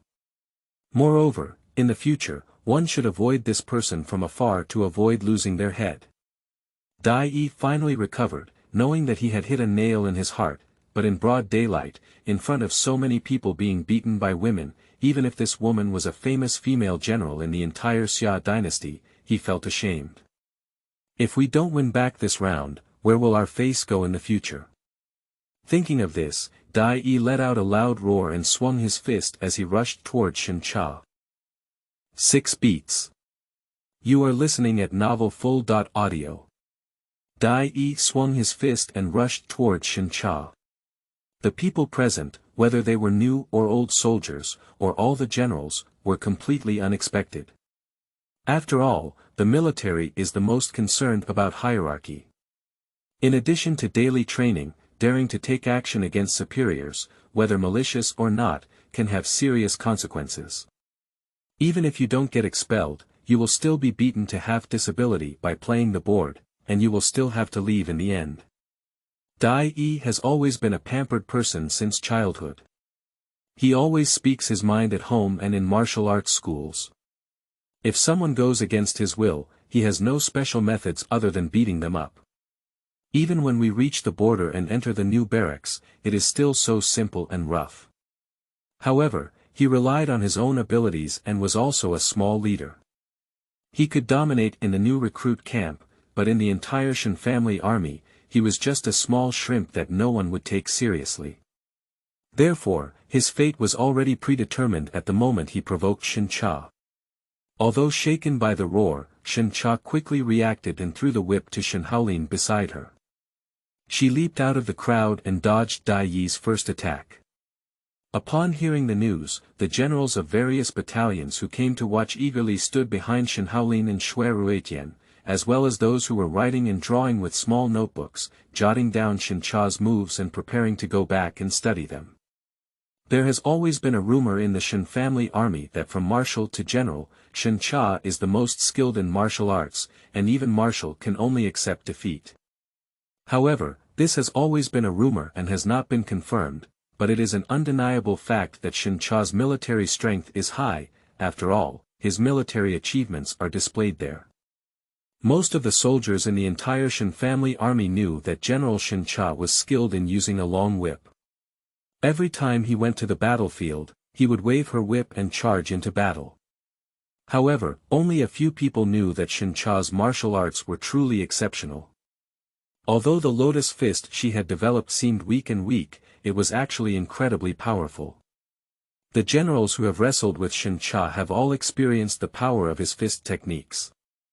However, there is not much use for martial arts on the battlefield, and even infantry use waist knives or spears, which are much more destructive than their fists and feet. So, sometimes Shen Haolin would mock Shen Cha, saying that with such good martial arts, she should venture into the world and become a great master. Shen Cha still agrees with this statement, but unfortunately, she was born in the border and grew up in Jiaping Pass city. There is her family here and her responsibility. The ambition of the foreigners is not eliminated for a day, and she cannot leave everything here to enjoy herself. Those who had not witnessed Shen Cha's martial arts skills all widened their eyes and stared at his every move. They hoped in their hearts that Dai Yi, who came from this martial arts school, could persist for a longer time. They wanted to learn General Shen's unique martial arts skills. Right Army General Tian Yun has experienced the power of Shen Cha. Although he has only demonstrated it once, he was deeply impressed. Most importantly, after that competition, he was able to break through the bottleneck and improve his martial arts by a significant margin. He is truly grateful to Shen Cha. Tian Yun rubbed her chin and whispered to her 2 deputy generals, "This kid is just being relentless. He's not good at anything compared to the Shen family girls. If he insists on fighting, it's like showing off his skills. Although the Shen family girls won't kill him, they won't make him too comfortable." What the general said is, "I see General Shen is just teasing him and not using all his strength." The first deputy general Yen Rong looked like a scholar, but in fact, he was also a scholar. He had studied extensively in the books of sages and sages since childhood, but his goal was not to become a top scorer, but to join the army at the border and fight against foreign tribes such as the Liao and Jin dynasties. Although Yen Rong looks thin and small, he is born with divine power and can lift a chubby man weighing around 200 pounds with one hand. He is praised by Shui Ruetian as a scholar with relatively high martial arts value. The scholar is ultimately a scholar. Apart from training soldiers and leading them in battle, he never wears armor and always wears an ordinary round-necked scholar robe. On this point, they share the same preferences as Marquis Wu Ruetian Shui. When they go out shopping, they are always mistaken for scholars with no strength in their hands. Those who don't have eyes will also come to provoke them. Considered a scholar, neither of them is angry, not only not angry, but also enjoys it. However, if someone bullies him on the head, this scholar who seems unable to carry his shoulders and lift his hands will transform.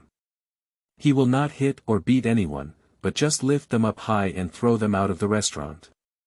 Over time, besides misunderstandings from outsiders, the little thugs and wandering young masters in Jiaping Pass will immediately rub oil on Yen Rong's feet when they see him. Yen Rong looked eagerly at Shen Cha, who was wandering in the air, and clicked twice before saying, "Let's discuss with Marshal later and let me also have a sparring with General Shen." "Come on, you'll be so shocked that you'll doubt your life. General Shen's tactics can't be won with just your brute strength. She has a good way of dealing with barbarians like you." The second Deputy General Wei Zixin, who had already competed with Shen Cha, patted Yen Rong's shoulder and advised him with a long focus. "Let me tell you, after fighting her that time, I haven't recovered for several days. I don't know what method General Shen's military used. Her fists hit her, feeling soft and tender. At that time, I didn't feel any pain, but at night, my body. Come on, that was a tiring, sour, and painful experience. I didn't sleep well all night." In the following days, although things improved a bit, they weren't very comfortable either. Marshall once said that the Shen family's martial arts are full of stamina, and I don't know how she came up with it. I heard that the master who taught her martial arts is a reclusive expert, and it was a coincidence that she was able to learn from this expert. Tian Yun looked at the two people in the field and sighed. Besides, Dai Yi actually has some skills. No wonder those few goods from the new barracks are obedient to him. If they can use this skill to deal with Jin and Liao, they will definitely make achievements, but it's a pity. What's a pity? These people are not worthy to stay in Jiaping Pass City. Staying here is also a disaster, and it's impossible to say they will cause us big trouble in the future. This voice came from behind Tian Yun. The three of them were supposed to arrive the latest and didn't push forward, just hiding behind and watching. Unexpectedly, there was someone who came even later than them. Tian Yun turned around and chuckled with a thud. "Why did you run back to the mansion to sleep when you just got off duty?" It was Shen Jiu who came. He had just filled his stomach and was about to take a nap when he heard from the shadow guards that there was a mischievous boy in the new army camp who was provoking his sister. He ran over to watch the commotion. "Take a nap before going to bed. If you don't watch the excitement, you'll miss it. My sister rarely makes a move now. If you don't take a good look and learn, isn't it a waste?" Shen Jiu looked around and jumped into the cool shed provided for the generals to rest, standing higher to see more clearly. Regardless of whether they are siblings, it is not easy to see his sister take action. Besides fighting against the marshal, his sister doesn't engage in much sparring or martial arts competition with others anymore. As for beating people, it's even harder to see. Shen Jejun's people are old-timers, and no one wants to provoke General Shen, who is cruel and vicious. During their conversation, Shen Cha and Dai Yi in the field had already passed 50 moves, one of whom didn't put in much effort, and the other was already sweating profusely. Shen Cha sighed in his heart while playing. It's no wonder Dai Yi is arrogant. He does have some skills. If he were trained, he would still have no problem becoming a deputy general. Unfortunately, this kind of disobedience and disregard for military discipline is not suitable to stay in the military camp. In case the Shangguan does not follow his instructions and gets angry, he will directly take action. If this were a major enemy, it could completely disrupt their entire deployment and give foreign tribes an opportunity to take advantage of it. For Jiaping City, UU reading www.uukangshu.net is the biggest disaster. Thinking of this, a hint of coldness flashed in Shen Cha's eyes. Such a person with endless troubles, even a great master, cannot be left behind. Leaving such a person behind is a betrayal of the entire people and the entire Shen family army. However, before seeing off this person, we also need to leave a commemoration for him, so that he can remember well that there are people outside the world, and it is not in vain for him to come all the way to join the army. After grinding with Dai Yi for about 7 or 8 rounds, Shen Cha identified a flaw in the opponent and gave him a heartfelt kick. It was unclear whether it was a coincidence or intentional act. The spot where Dai Yi fell from the air happened to be the hole he had previously smashed himself. The person who caused trouble today will wear a staff of 70, and the rest will wait for 30. They will all be dismissed and never hired. Shen Cha stood in place, his gaze coldly scanning all the new recruits. Remember, from the day and moment you stepped here, you have been soldiers of the Great Xia. Your responsibility is to be loyal to the king of the Great Xia and to serve the people of the Great Xia. Yes. Shen Cha looked at them for a while, then turned around and walked toward Shen Haolin and Shui Ruetian. As she walked, she said to the running school official, when executing, "Let them all watch and not leave." "Yes, General." The school official responded with a nod and turned to give orders to the new recruits. He believed that from today on, these recruits would obediently practice and not engage in any further trouble. Hard work. Seeing Shen Cha walking over, Shen Haolin thoughtfully offered her a cup of tea and wiped her non-existent sweat with his handkerchief. This time, there shouldn't be anyone causing trouble again. These kids scared you, afraid they might see you as a fierce beast and want to avoid you. 7 Shen Family Army Daily I-0. You are listening at novelfull.audio. In fact, even without Dai Yi's leadership causing trouble, Shen Haolin planned to give these new recruits a commanding edge. This can be considered a good tradition of the Shen family army, allowing these fearless young men to see the world. At least it also made them feel some awe, even fear. Let's learn from the power of the Shangguan and not always think about not obeying orders and causing trouble. In fact, it is not only the Shen family army that has such a tradition.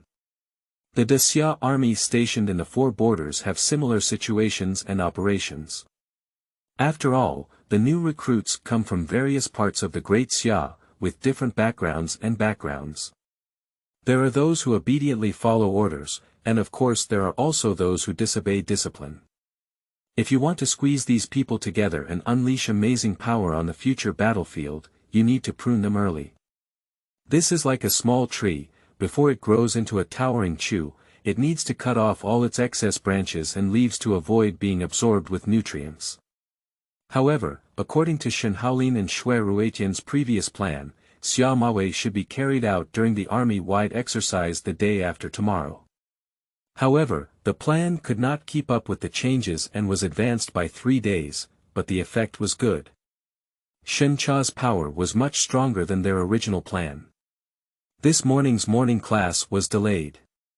Are you taking the opportunity to make up for it? Drive the deputy generals who are watching the excitement back to each camp.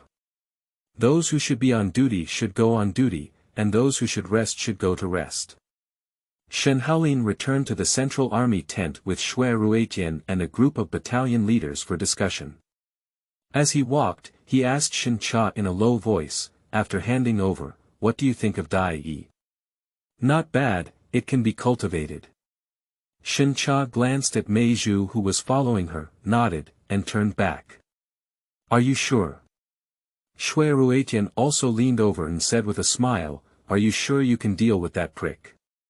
I just observed him and even though he was beaten down twice by you, he still seems very dissatisfied. Are you doubting my ability? Shen Cha raised her eyebrows.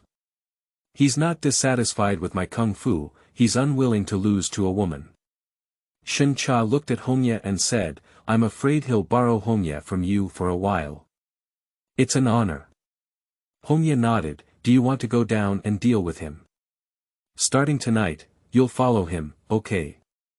Understood, when the spirit behind it scares people. Hongye nodded. She had done this kind of thing several times, and the effect was quite good. However, the general is not afraid to scare him to death. If there is a problem, I will definitely take responsibility. What are you afraid of? Unless he has done something wrong before, he won't be scared to death by you. At most, he will be afraid for 2 days, and in the future, he will be obedient. Shui Ruetian really convinced Shen Cha.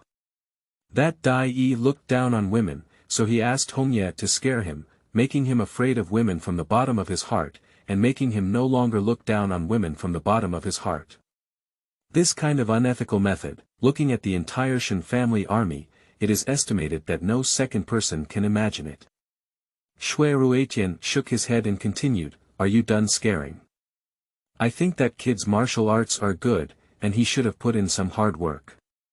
Can you use that little trick? How about making a bet? I'm not gambling with you. Every time I bet with you, the one who loses must be me. I'm not a fool, and I won't fall for you. Shui Ruetian wrapped his cloak around his body and said, I just feel a bit pitiful for Dai Yi. It's not good to provoke anyone. If I insist on provoking you, the Demon King, just provoke me. If I don't get targeted by you, it's good.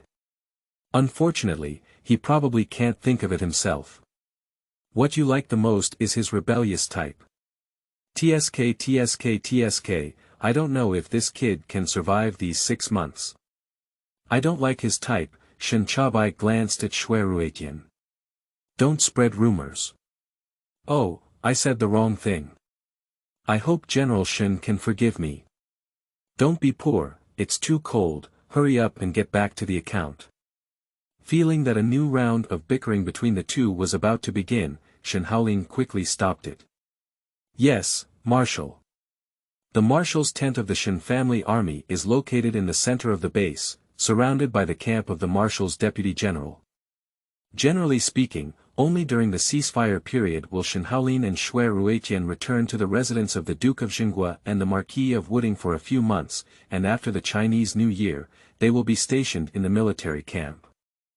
After all, they are the commanders of the First Army, and it is more convenient to live in the military camp. If there is any unexpected situation, they can handle it in a timely manner. However, even during the ceasefire period, they would go to the camp every day to handle military affairs. Shui Ruetian rubbed his chin and thought for a while before waving his hand to the generals behind him, gesturing for them to take a few steps back.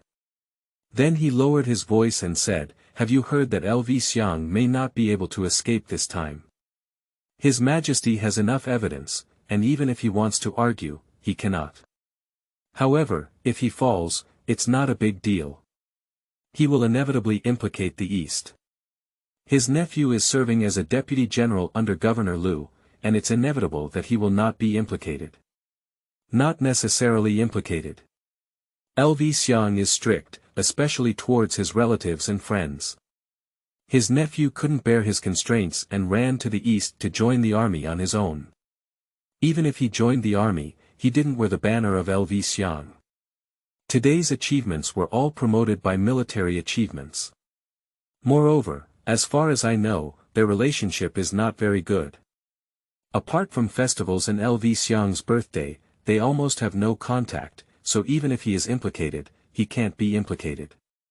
However, Shen Haolin sneered, LV Xiang is strict with others, and towards him. But he indulged himself very much. At the door of the big tent, Shen Haolin walked in first, sat down behind his handsome desk, and said, who could have imagined that LV Xiang, who appeared upright, stubborn, and rigid on the surface, was actually the largest rat in our summer behind us? Who said it's not? If we don't say anything else, how much of our military pay over the years may have been taken away by others? Besides, it's because you don't want to get involved in this kind of trouble that you decided to pay the soldiers' salaries yourself. Shui Ruetian sat down under Shen Haolin's head, stretched out a big lazy waist, and said, "In fact, LV Xiang's fall is a great good thing for us, and let the group in the capital not do anything serious. The only thing they know is that they have nothing to do is to see what kind of person they once supported. Let's also see what kind of thing we are. Is it like what they said, with ulterior motives? Fortunately, your Majesty's eyes are clear, and he knows that we are forced to do so. Not only us, but also the other three major armies, are not all commanders responsible for raising military salaries. This kind of thing is infuriating, and it has never been done before. If we really rely on the small amount of money given by the Ministry of War every year, not to mention fighting, it would be good for us people not to starve to death. What exact message have you received?" Shen Haolin looked at Shen Cha, who was organizing the information. "How is the situation in Beijing?" The civil and military officials who had a close relationship with LV Xiang were very panicked, afraid that they would fall for this. Shen Cha took out a letter from a stack of letters on his left side and opened it to read, "But I'm afraid it's useless. LV Xiang has been serving as the chief assistant for more than 10 years and has presided over several scientific examinations. There are many proud students and those in important positions, and this matter cannot be separated from their connections." Shen Cha handed the letter to Shen Haolin. "A huge earthquake is inevitable. After this incident, the officials in the capital will inevitably undergo a significant change, and your Majesty should be very happy in his heart. Those things have nothing to do with us. We just need to guard the northern border and the Jiaping Pass city." Shen Haolin read the letter aside and received it in the letter box, looking at the generals who had already sat down. "What are your opinions on today's new recruits camp?" The last general thought that General Shen had given them a deterrent today, and that such a thing would not happen again in the future. General Liu Xingyuan saluted with his fists clasped. The last general observed that the quality of this batch of new soldiers is not very good, and it is difficult to say whether they can bravely kill the enemy in the future.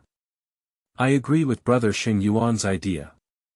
General Shen's whip today scared many new soldiers to the ground. A few of them fainted on the spot, which was really terrible." Tian Yun shook her head and looked heartbroken. "It's not really that bad yet. It's just this virtue. In the future, those who wield swords and swords on the battlefield will be lucky enough to scare them to the point of running away. If such a thing were to happen in our army, they would still be laughed at by others. It's like losing our face. Lose your Majesty's face. You two are both too harsh, it's not good to be so unkind." General Qiao Zi of the left camp waved his hand in disapproval, looking at Liu Xingyuan and then at Tian Yun. "Not to mention others, it's just the first time you two went to battle and killed enemies. Aren't you also trembling? Besides, it's normal for those brats to be young and have never seen anything. Before joining the army, most of them were pampered and cherished by their parents. Even those like Dai Yi, who came from martial arts schools, are not the same as us. Those who wander in the martial arts world are normal. What we value is winning the top spot, what we value is killing with one move. It's understandable that they can't accept this ruthless technique for a while. Cruel." Shen Cha put down the battle report in her hand and looked at Qiao Zi expressionlessly. "General Qiao, I thought you had already shown mercy just now." "Hey, General Shen, don't misunderstand. In our eyes, you were lenient just now, but in the eyes of those kids, General Shen's whip not only hit Dai Yi's face, but also on their faces. In the future, if they want to cause trouble, they probably need to carefully consider whether their necks are hard enough and whether they can withstand General Shen's whip." "Thank you for your praise." Shen Cha nodded slightly, no longer entangled with the issue, and lowered her head to continue organizing her information. To be honest, they still haven't seen themselves as soldiers and haven't truly realized what they're going to face. Shui Ruetian supported his cheeks and instructed Hongye, who was standing behind him, to pour him tea. Actually, I think instead of just taking turns to intimidate them every time, it's better for them to truly feel death. Marquis, stop it. Your suggestion is not realistic. We can't learn from their west and south, which are places where the seasons are like spring. We can fight whenever we want. They don't have the interference of the weather, right? They can train new soldiers every time with practical combat, making them feel that death is actually very close to them. But we can't do it, we don't have this condition at all. Xiaozi waved his hand to Shui Ruetian, not agreeing with his statement. Every year, our conscription period is basically a ceasefire period, and now the weather is cold. Some places even start to snow heavily, Liao and Jin. They are all stuck in their own nest and can't come out. Who are we going to fight with if they don't come out? We can't fight ourselves, can we? So, we need to think of some other ways. Fortunately, there will be a war every spring, and it's not bad to let them feel it at that time. Marshal, last General Song Qian, please meet him. The voice of the Deputy General of the Rear Army, Song Qian, came from outside the tent.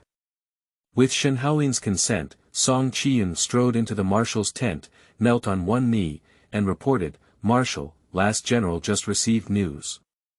The Duan family rose up 30,000 soldiers and attacked Yongning Pass." Ba Duan Shi. You are listening at novelfull.audio. The Duan family, a country with a royal surname as its national name, a national worship of Buddha, and a universal military presence, has always been cautious and has never actively provoked any strong country due to its small land area, small population, and the surrounding power.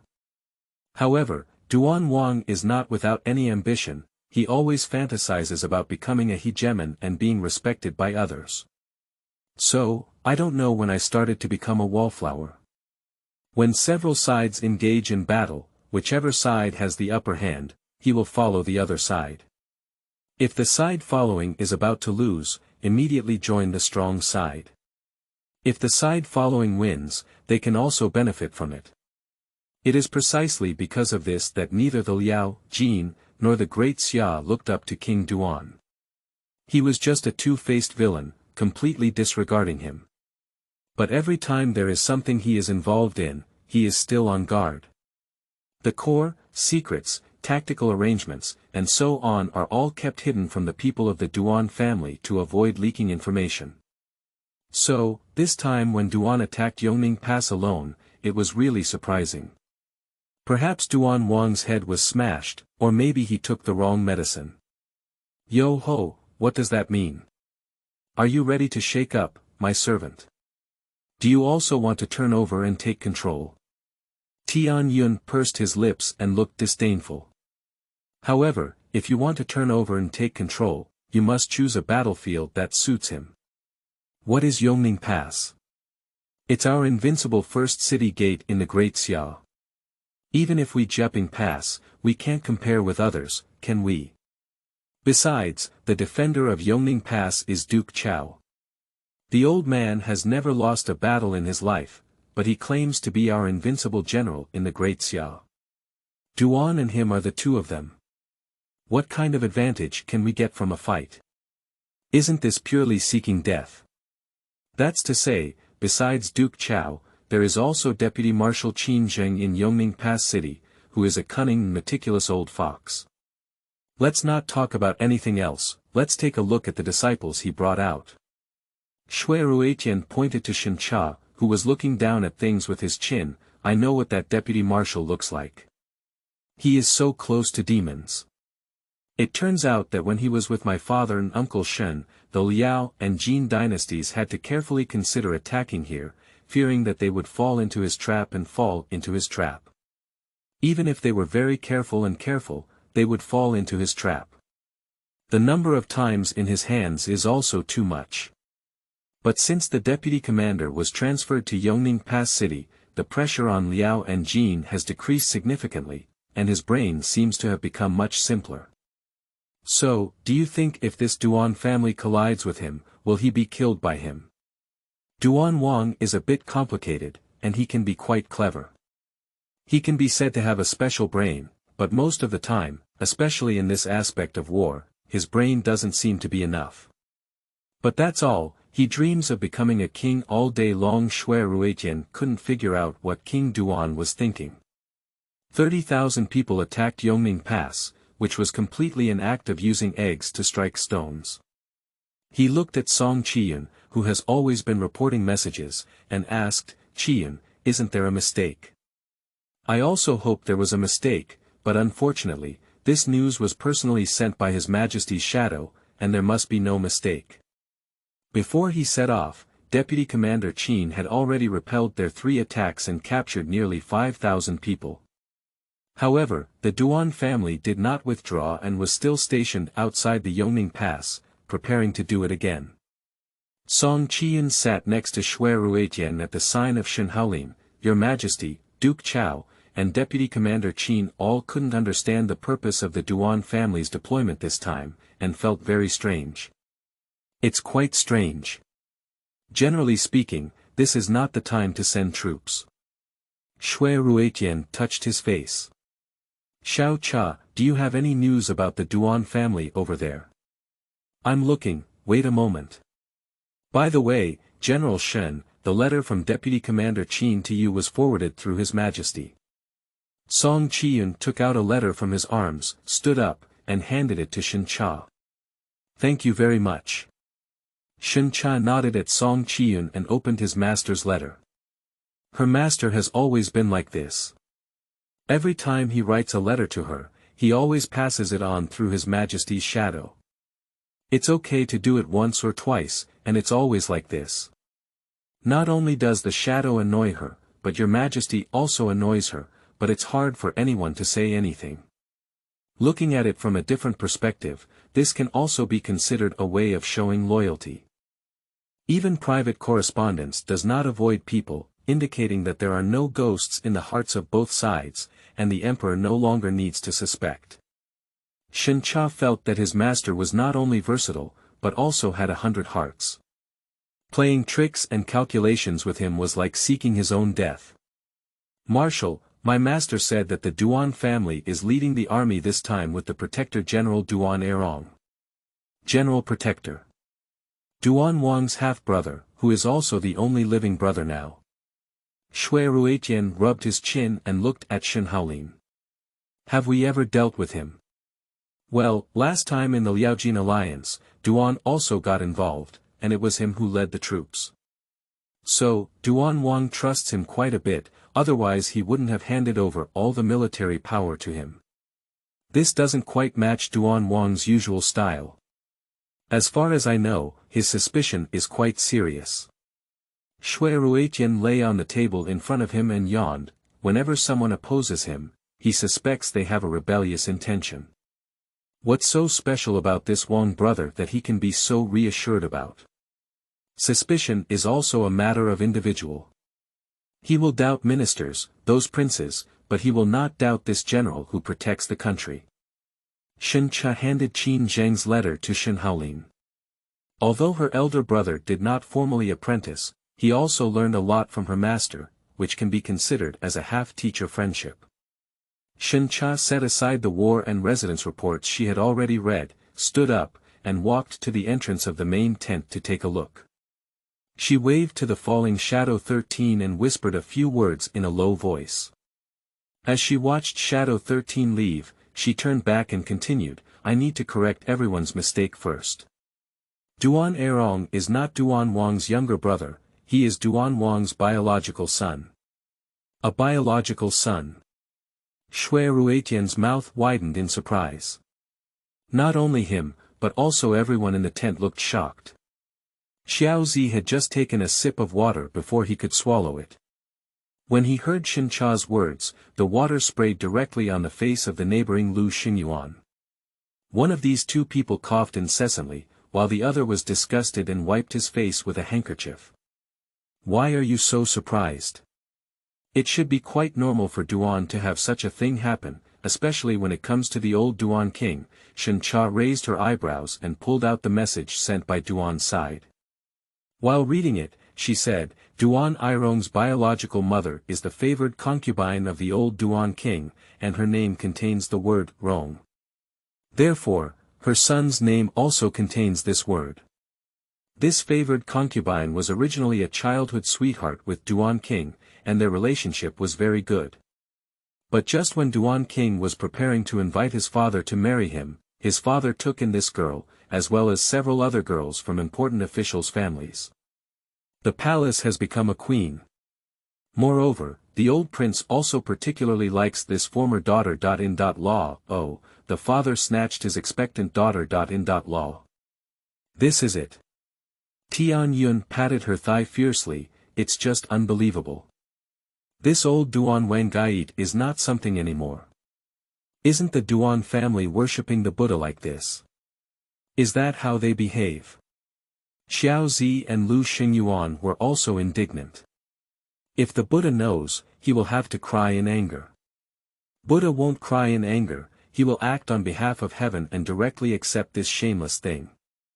Lu Xingyuan can be considered the most civilized and least fond of cursing generals in the entire Shen family army, and it's rare for him to curse this time. Is that girl willing? Does his family also agree? Song Chiyun shook his head. If it were me, I would definitely not agree. It's you have to agree too. Shen Haolin read Qin Zheng's letter from beginning to end and couldn't help but twitch at the corner of his mouth when he saw the part where Shen Cha was supposed to supervise his diligent martial arts practice. Vice Marshal Qin had so many things to worry about, far away in the Jiaping Pass, and still remembered him, which really moved him. Shen Haolin collected Qin Zheng's letter and looked at Song Chiyun. If you don't agree, your whole family will die because he is the king, the ruler, and holds the power of life and death. Marshal is right, it's you. You have to swallow your pride and agree, otherwise, you will bring great harm to your family. Old Prince Duan has a murderous nature, and there are many ministers who died under his command. However, Shui Ruetian looked at Shen Cha. Old Prince Duan didn't realize that these two people not only had contact with him behind his back, but also had a hidden pregnancy. I found out, so old Duan Wang is dead. Shen Cha sneered. When he died, he probably never thought that his favorite son and favorite concubine would kill him, let alone that the news of his death would spread and the whole country would celebrate. There was no trace of sadness in the whole country. Shen Cha handed Shen Haolin a cup of tea. When old Duan Wang died, Duan Erong had just turned 1 year old, and that favored concubine did not follow old Duan Wang's concubines to the temple because the little prince could not leave his mother. Until now, she has lived peacefully in the palace. This relationship can also be considered as hidden and bright. According to the news from the Duan family, the Protector General had just passed his 25th birthday. The Duan king specially held a banquet for him and appointed him as the regent, who would oversee the country's governance. What about the king himself? Several generals looked at each other and Tian Yun asked, are you ready to abdicate? There is such a statement, but it cannot be confirmed. Shen Cha transcribed the situation from the Duan family on a piece of paper and placed it on Shen Haolin's handsome case. However, what can be confirmed now is that this general protecting the country is in high spirits, and his reputation has long surpassed those princes of the Duan family. Therefore, those princes want to get rid of him quickly. It is said that after the birthday banquet, Duan Erong has been assassinated no less than 10 times. Don't Duan Wang know? I should know that he has already dealt with the two princes through these assassination attempts. Nowadays, the power struggle within the Duan family is becoming increasingly fierce, not only between several princes and their uncles, but also with each other happily. In my opinion, Duan Wang sent people out to protect his beloved son, just to keep Duan Erong away from that circle of right and wrong. Do you mean that by the time he returns, King Duan has already cleaned up his son whom he doesn't like? Seeing Shen Cha nod slightly, Shui Ruetian and Shen Haolin looked at each other and said, no, tigers don't eat their sons. Although those sons were not born to his favorite person, they were also his own flesh and blood. How could they not be so ruthless? If he did this, what would be the difference between him and his father? There's no difference, the essence of both father and son is the same. Shen Haolin finished reading Duan's message and handed the piece of paper to Shui Ruetian. Take a look, the Duan family is still quite lively inside. I agree with General Shen's view. Duan Wang has his own plan, and according to the current situation, he probably wants to clear all obstacles for his beloved son. Therefore, even though he knows that Yongning Pass cannot be defeated, he still needs to send the Protector General to attack. It's estimated that when he cleans up those princes, this general can withdraw. The only heir in Duan Wang's mind is Duan Erong, and his other sons are chess pieces used to win over ministers. When he dies, the role of those people will be lost, and keeping them will also be a disaster. Therefore, in order to ensure that Duan Erong takes over his throne in 100 years, those sons must be completely eradicated. Shen Cha sighed heavily. Wait and see, Duan's big trouble is still ahead. How do you respond to your Majesty's words? Song Qiyun looked at Shen Cha and then at Shen Haolin. Is that all you have to say? Well, let's just say that. Your Majesty, Duke Chao, and Deputy Commander Qin don't have to worry. If they are willing to fight, they can fight. It's best to capture this general who protects the country and make that King Duan anxious. Perhaps the Duan family will become a vassal state of our great Xia. Let's just forget it. Shui Ruetian waved his hand. Don't do that kind of double-edged sword. I hope to directly kill him, saving him from jumping around all day and causing trouble. After saying that, he stood up and arched his hand at the crowd. There's no need for us to intervene in Duan's matter. Let's call it a day. Everyone, please continue. I'm going back to rest and come back on duty tomorrow. Marquis, take your time. Slow down, no delivery. 9 Ambiguities. You are listening at novelfull.audio. The internal structure and layout of the Jinghua mansion are completely different from the residences of other high-ranking officials and nobles, like a maze.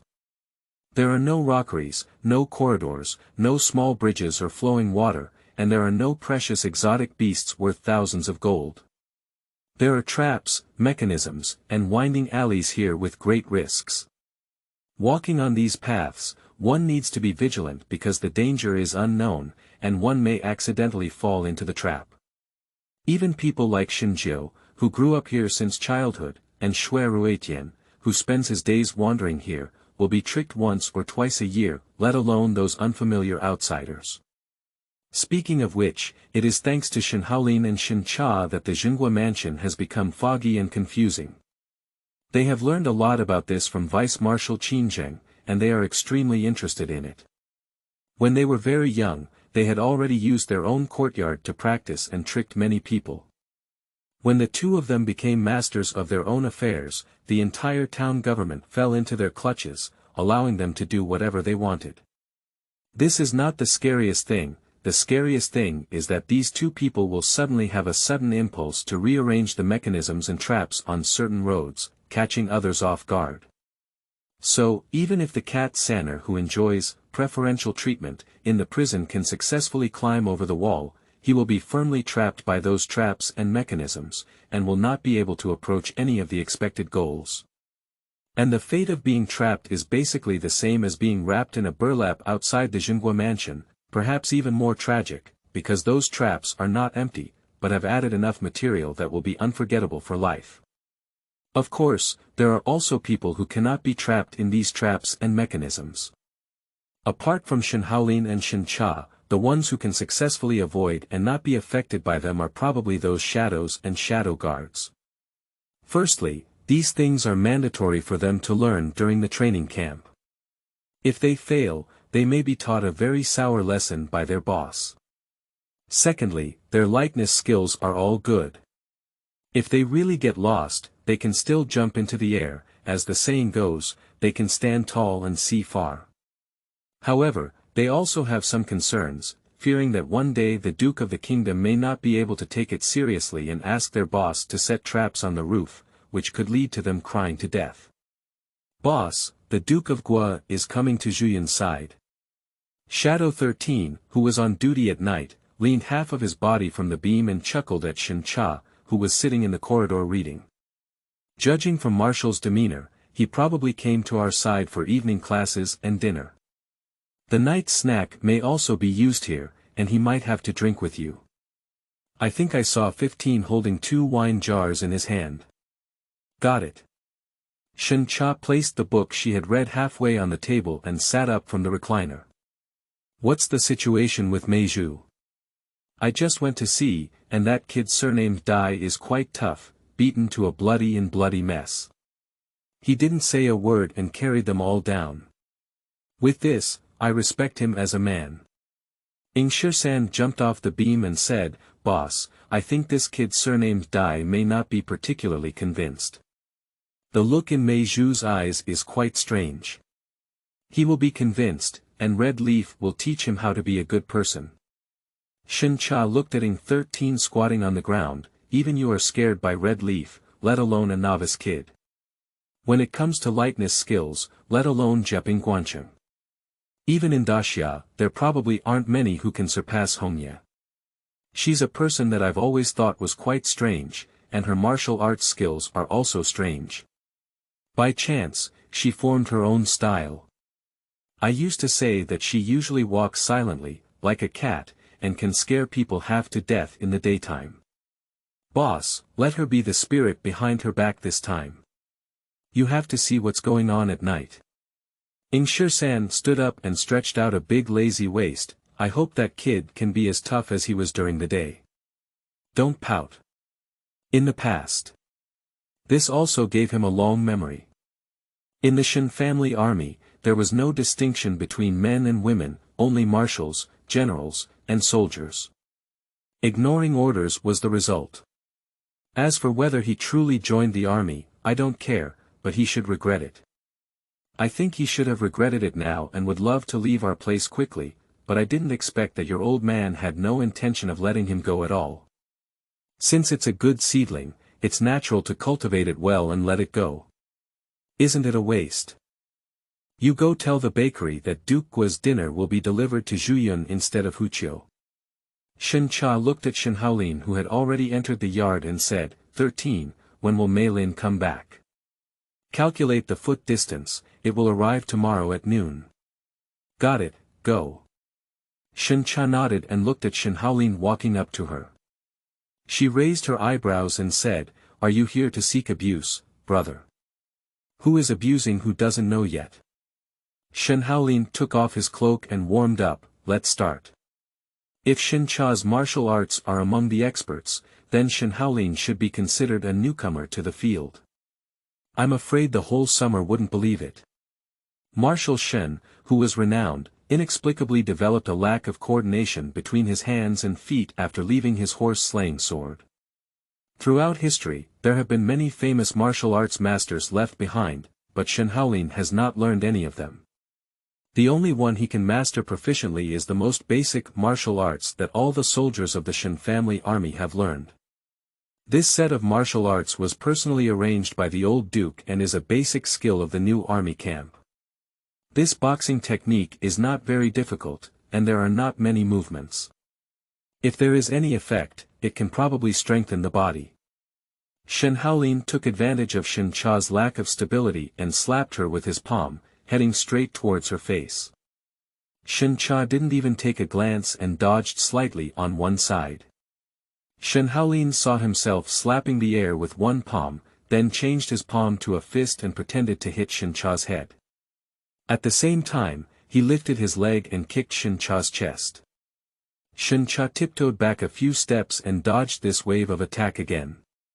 In the time of a cup of tea, after about 100 moves, Shen Haolin was panting heavily, while Shen Cha remained as if nothing had happened. Ing 13 and his brother Ing 15, who came to watch the battle, squatted on the roof, each holding a bag of melon seeds, chatting and chatting. The boss is really good at it. Even though he knows that Lord Guogong is not good at this, he still has to pull him to practice martial arts. Shadow 15 shook his head helplessly. This battle situation is a bit ugly, it's just playing with Lord Guogong. But don't you think Guogongye's martial arts have improved a lot? Although he only knows this set, he has already integrated it and added his own understanding. You see, Guogongye has only been able to pass 10 moves with the boss, and now he can pass 100 moves, which is not a big progress. Yishi touched his chin, took off the water bag hanging around his waist, and threw it to Yishi. This set of martial arts has already been integrated into Guogongye's bones and blood. At least when our boss is not following, we can still protect ourselves when encountering things. Guogongye still needs to rely on his martial arts to protect himself. Brother, don't tease me. Even if Guogongye doesn't use his horse-chopping sword, he still has a soft sword. Yishi took a sip of water and picked up the oil paper bag placed next to him, then continued to nibble.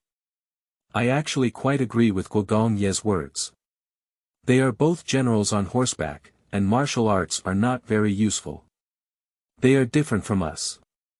Besides, with us around, what's going on? There's no need for them to take action on their own, right?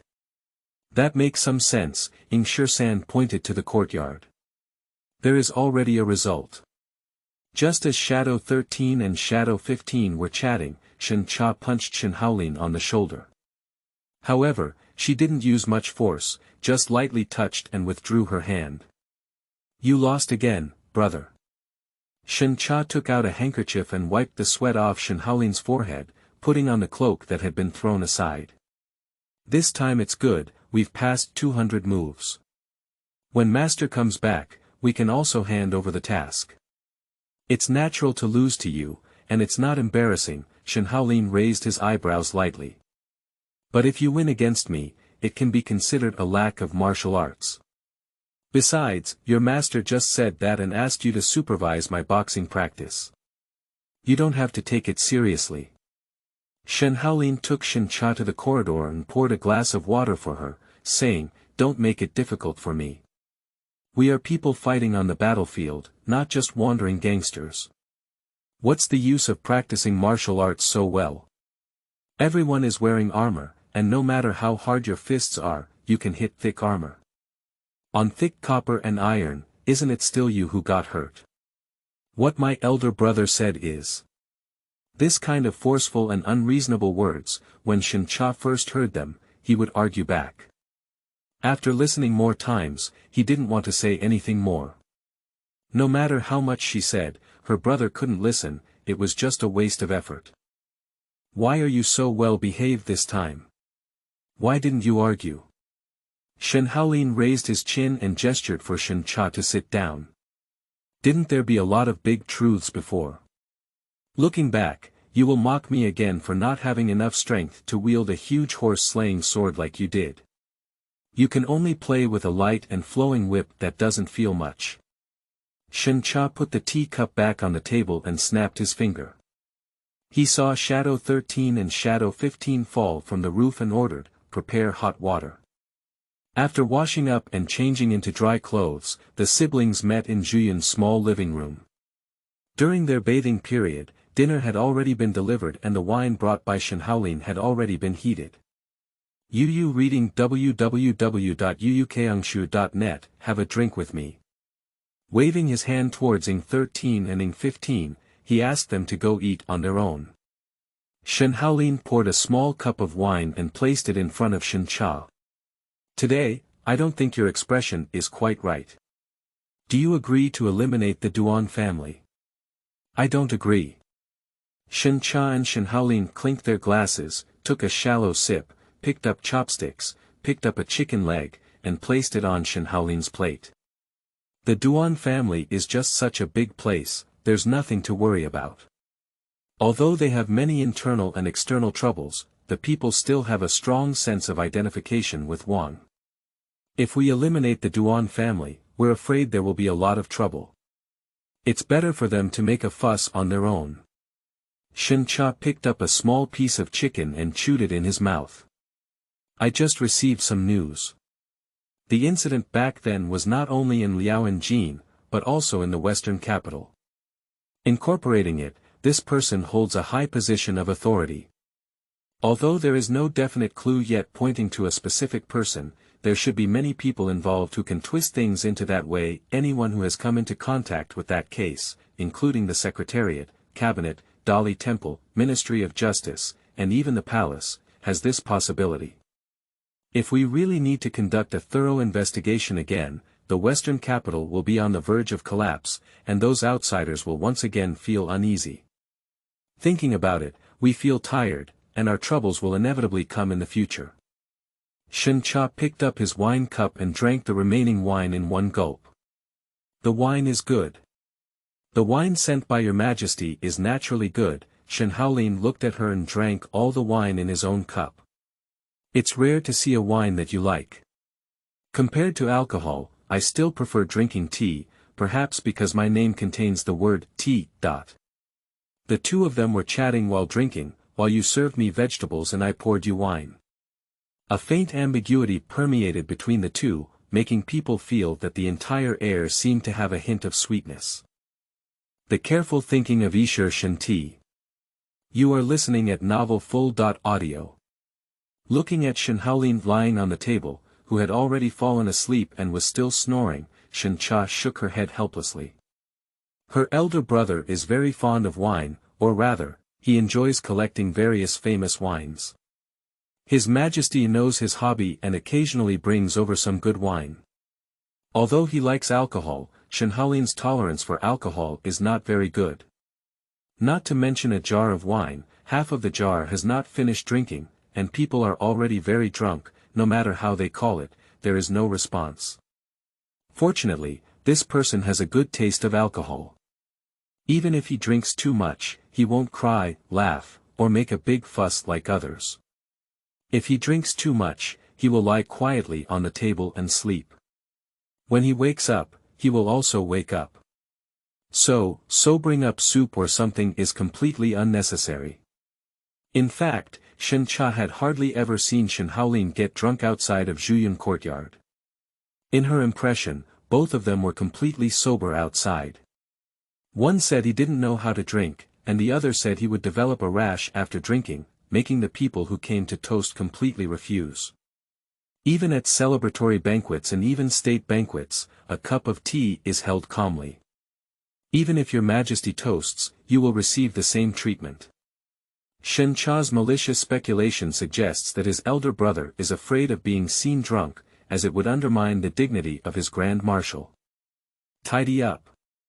Shen Cha nodded at Ing 13 and Ing 15 as they pushed the door in.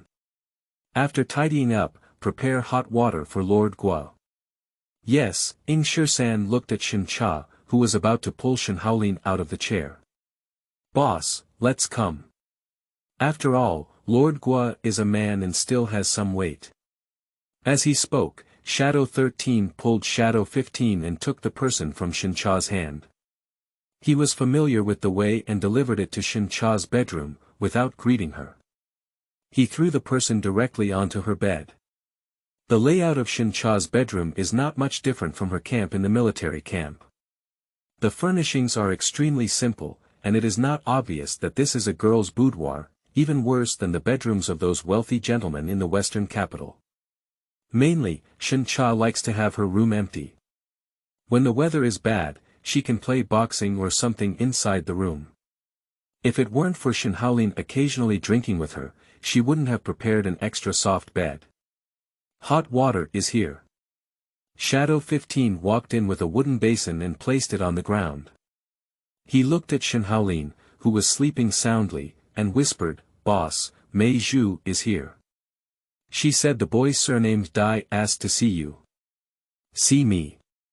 Shen Cha peeled off Shen Haolin's coat, socks, and other things, threw them aside, wiped his face and hands and feet with hot water, lifted the blanket to cover him, put down the bed curtain, and blew out the candles on the small table by the bedside. "Let's go." Walking out of the bedroom with Shadow 15, Shen Cha saw Mei Zhu standing under the corridor and waving at her, asking, "What's going on? What did the kid surnamed Dai say? Has Hongye gone?" "Don't mention it, General. If it weren't for Hongye, that kid wouldn't have been eager to meet you. Are you scared?" Seeing Mei Zhu nod, Shen Cha sneered, is that all you have to offer? You really look up to him. How is that kid's injury? I have already consulted a military doctor and found that it's all skin injuries. I'll recover in 2 days. Mei Zhu looked at Shen Cha and asked cautiously, have you seen it? I don't see you, Duke Gua is here. I don't have time. Taking the teacup handed over by Ershen, Shen Cha blew the heat and took a small sip before saying, go back and tell Hongya to continue, so that kid can understand what the fear of death is.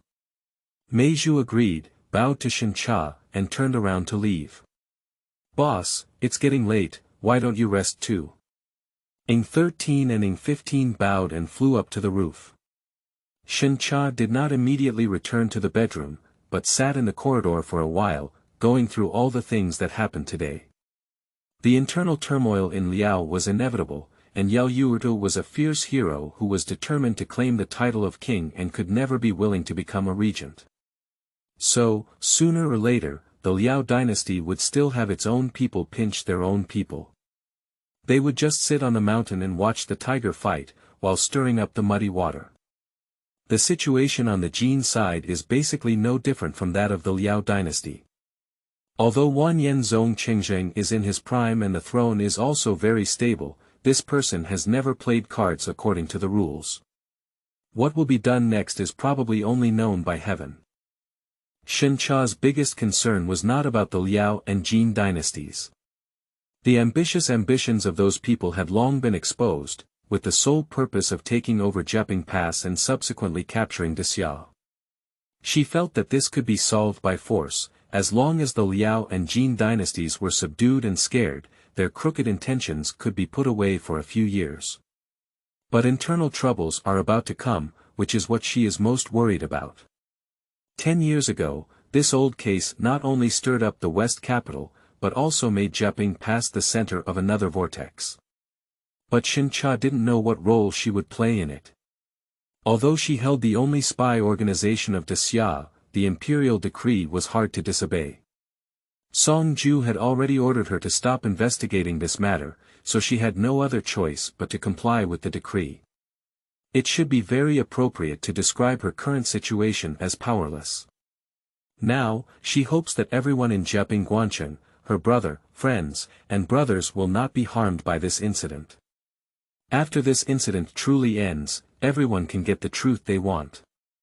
Shen Cha sat outside for about a pillar of incense before standing up and entering the bedroom. Gently closing the door, she walked to her bed and looked at Shen Haolin, who was sleeping soundly.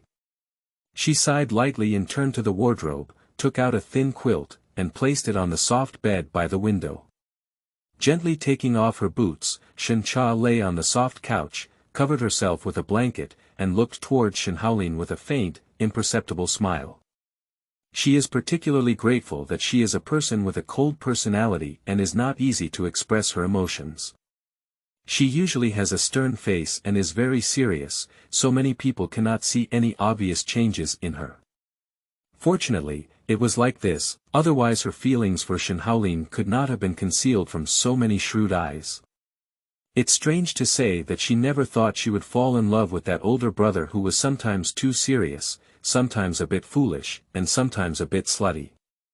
After all, when she was young, besides respecting him, she was also a bit afraid of him and occasionally even despised him. Since the battle with General Xiao Chongtian of the Liao dynasty 3 years ago, this kind of respect seems to have changed. Every time I see him, I feel like this person can shine. Shen Cha flipped over and looked at the roof, a scene from 3 years ago flashed before her eyes. In the spring of that year, General Xiao Zhongtian of the Liao dynasty led an army of 100,000 to attack the city of Jiaping Pass. In fact, after so many years of confrontation, we both know each other quite well, and it is basically difficult to determine the winner, unless either side can launch a surprise attack, there is a possibility of victory. At that time, Shen Cha was not as cunning as she is now, and her mind was still simpler. She watched as the two armies were stuck in a stalemate, so she planned to launch a surprise attack on Xiao Chongtian's right camp at night. She had already inquired clearly, and to the right was Xiao Chongtian's weakest point. If the surprise attack was successful, the Liao camp would also be in chaos. Shen Cha now thinks about his past self, it's simply foolish. If Xiao Chongtian's right camp were really so unbearable, he wouldn't be in such an obvious position. It's obvious that it's a trap, just to lure fools to launch a surprise attack. Tragically, she is that idiot. On the night of the surprise attack, she sneaked out of Jiaping Pass with about 100 people. Under the cover of the night, she reached out to Xiao Chongtian's right camp. She thought she could succeed, but who would have thought that Xiao Chongtian would deploy heavy troops around the right camp, with a total of 5,000 people guarding the plant and waiting for them to fall into the trap. 100 people against 5,000 people, Shen Cha now thinks it's a miracle that she can come back alive. At that time, as soon as she approached the right camp, she realized that the situation was not right and quickly withdrew, but it was still one step late. If it weren't for everyone working together to tear a hole, it would probably have been made dumplings by Xiao Chongtian. After breaking out of the encirclement, Shen Cha and his men did not return to Jiaping Pass city.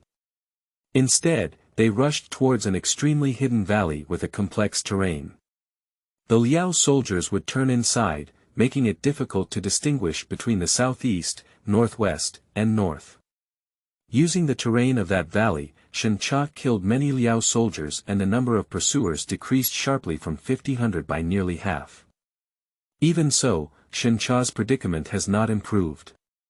Xiao Chongtian stubbornly bit her, intending to use this valley as her grave. Although she had already set off fireworks for help when she led the retreat, she was unsure when the reinforcements would arrive. Her surprise attack was not told by anyone except Shui Ruetian, and even Shen Haolin kept it a secret. If Shui Ruetian's rescue was not timely, she would really be buried in this valley. Xiao Zhongtian's attacks were increasingly fierce, leaving only 30 out of 100 people. 2 of the 3 shadows around Shen Cha also died, and Mei Zhu and Mei Lin were seriously injured, including Shen Cha himself. His arms and legs were also heavily injured. What's even more troublesome is that this battle lasted for almost an hour, almost exhausting all of her physical strength. Shen Cha still remembers the arrogant appearance of Xiao Chongtian at that time. Although he was tall and powerful, he looked like a good person, but in reality, he was obscene and ruthless, not a righteous gentleman. He said he wanted to give 2 choices. One was to follow him to the state of Liao, and the other was to use his own head to pay homage to his great king and prince, to console their spirits in heaven. When Xiao Chongtian attacked, Shen Cha had already embraced the idea of dying. However, even if she died, she would still have to hold on to Xiao Chongtian as a scapegoat. When Xiao Chongtian died, the Liao army was leaderless, and my elder brother could capture them all in one go. This can also be considered as the last thing I did for Jiaping Pass city. Just as she and Xiao Zhongtian were in a difficult battle, exhausted to the point of exhaustion, and soon unable to hold on, the reinforcements finally arrived. What she didn't expect was that the person who came was not Shui Ruetian, but Shen Haolin. When Shen Haolin appeared in front of her like a heavenly god, Shen Cha's heart finally fell back and she fainted with peace of mind.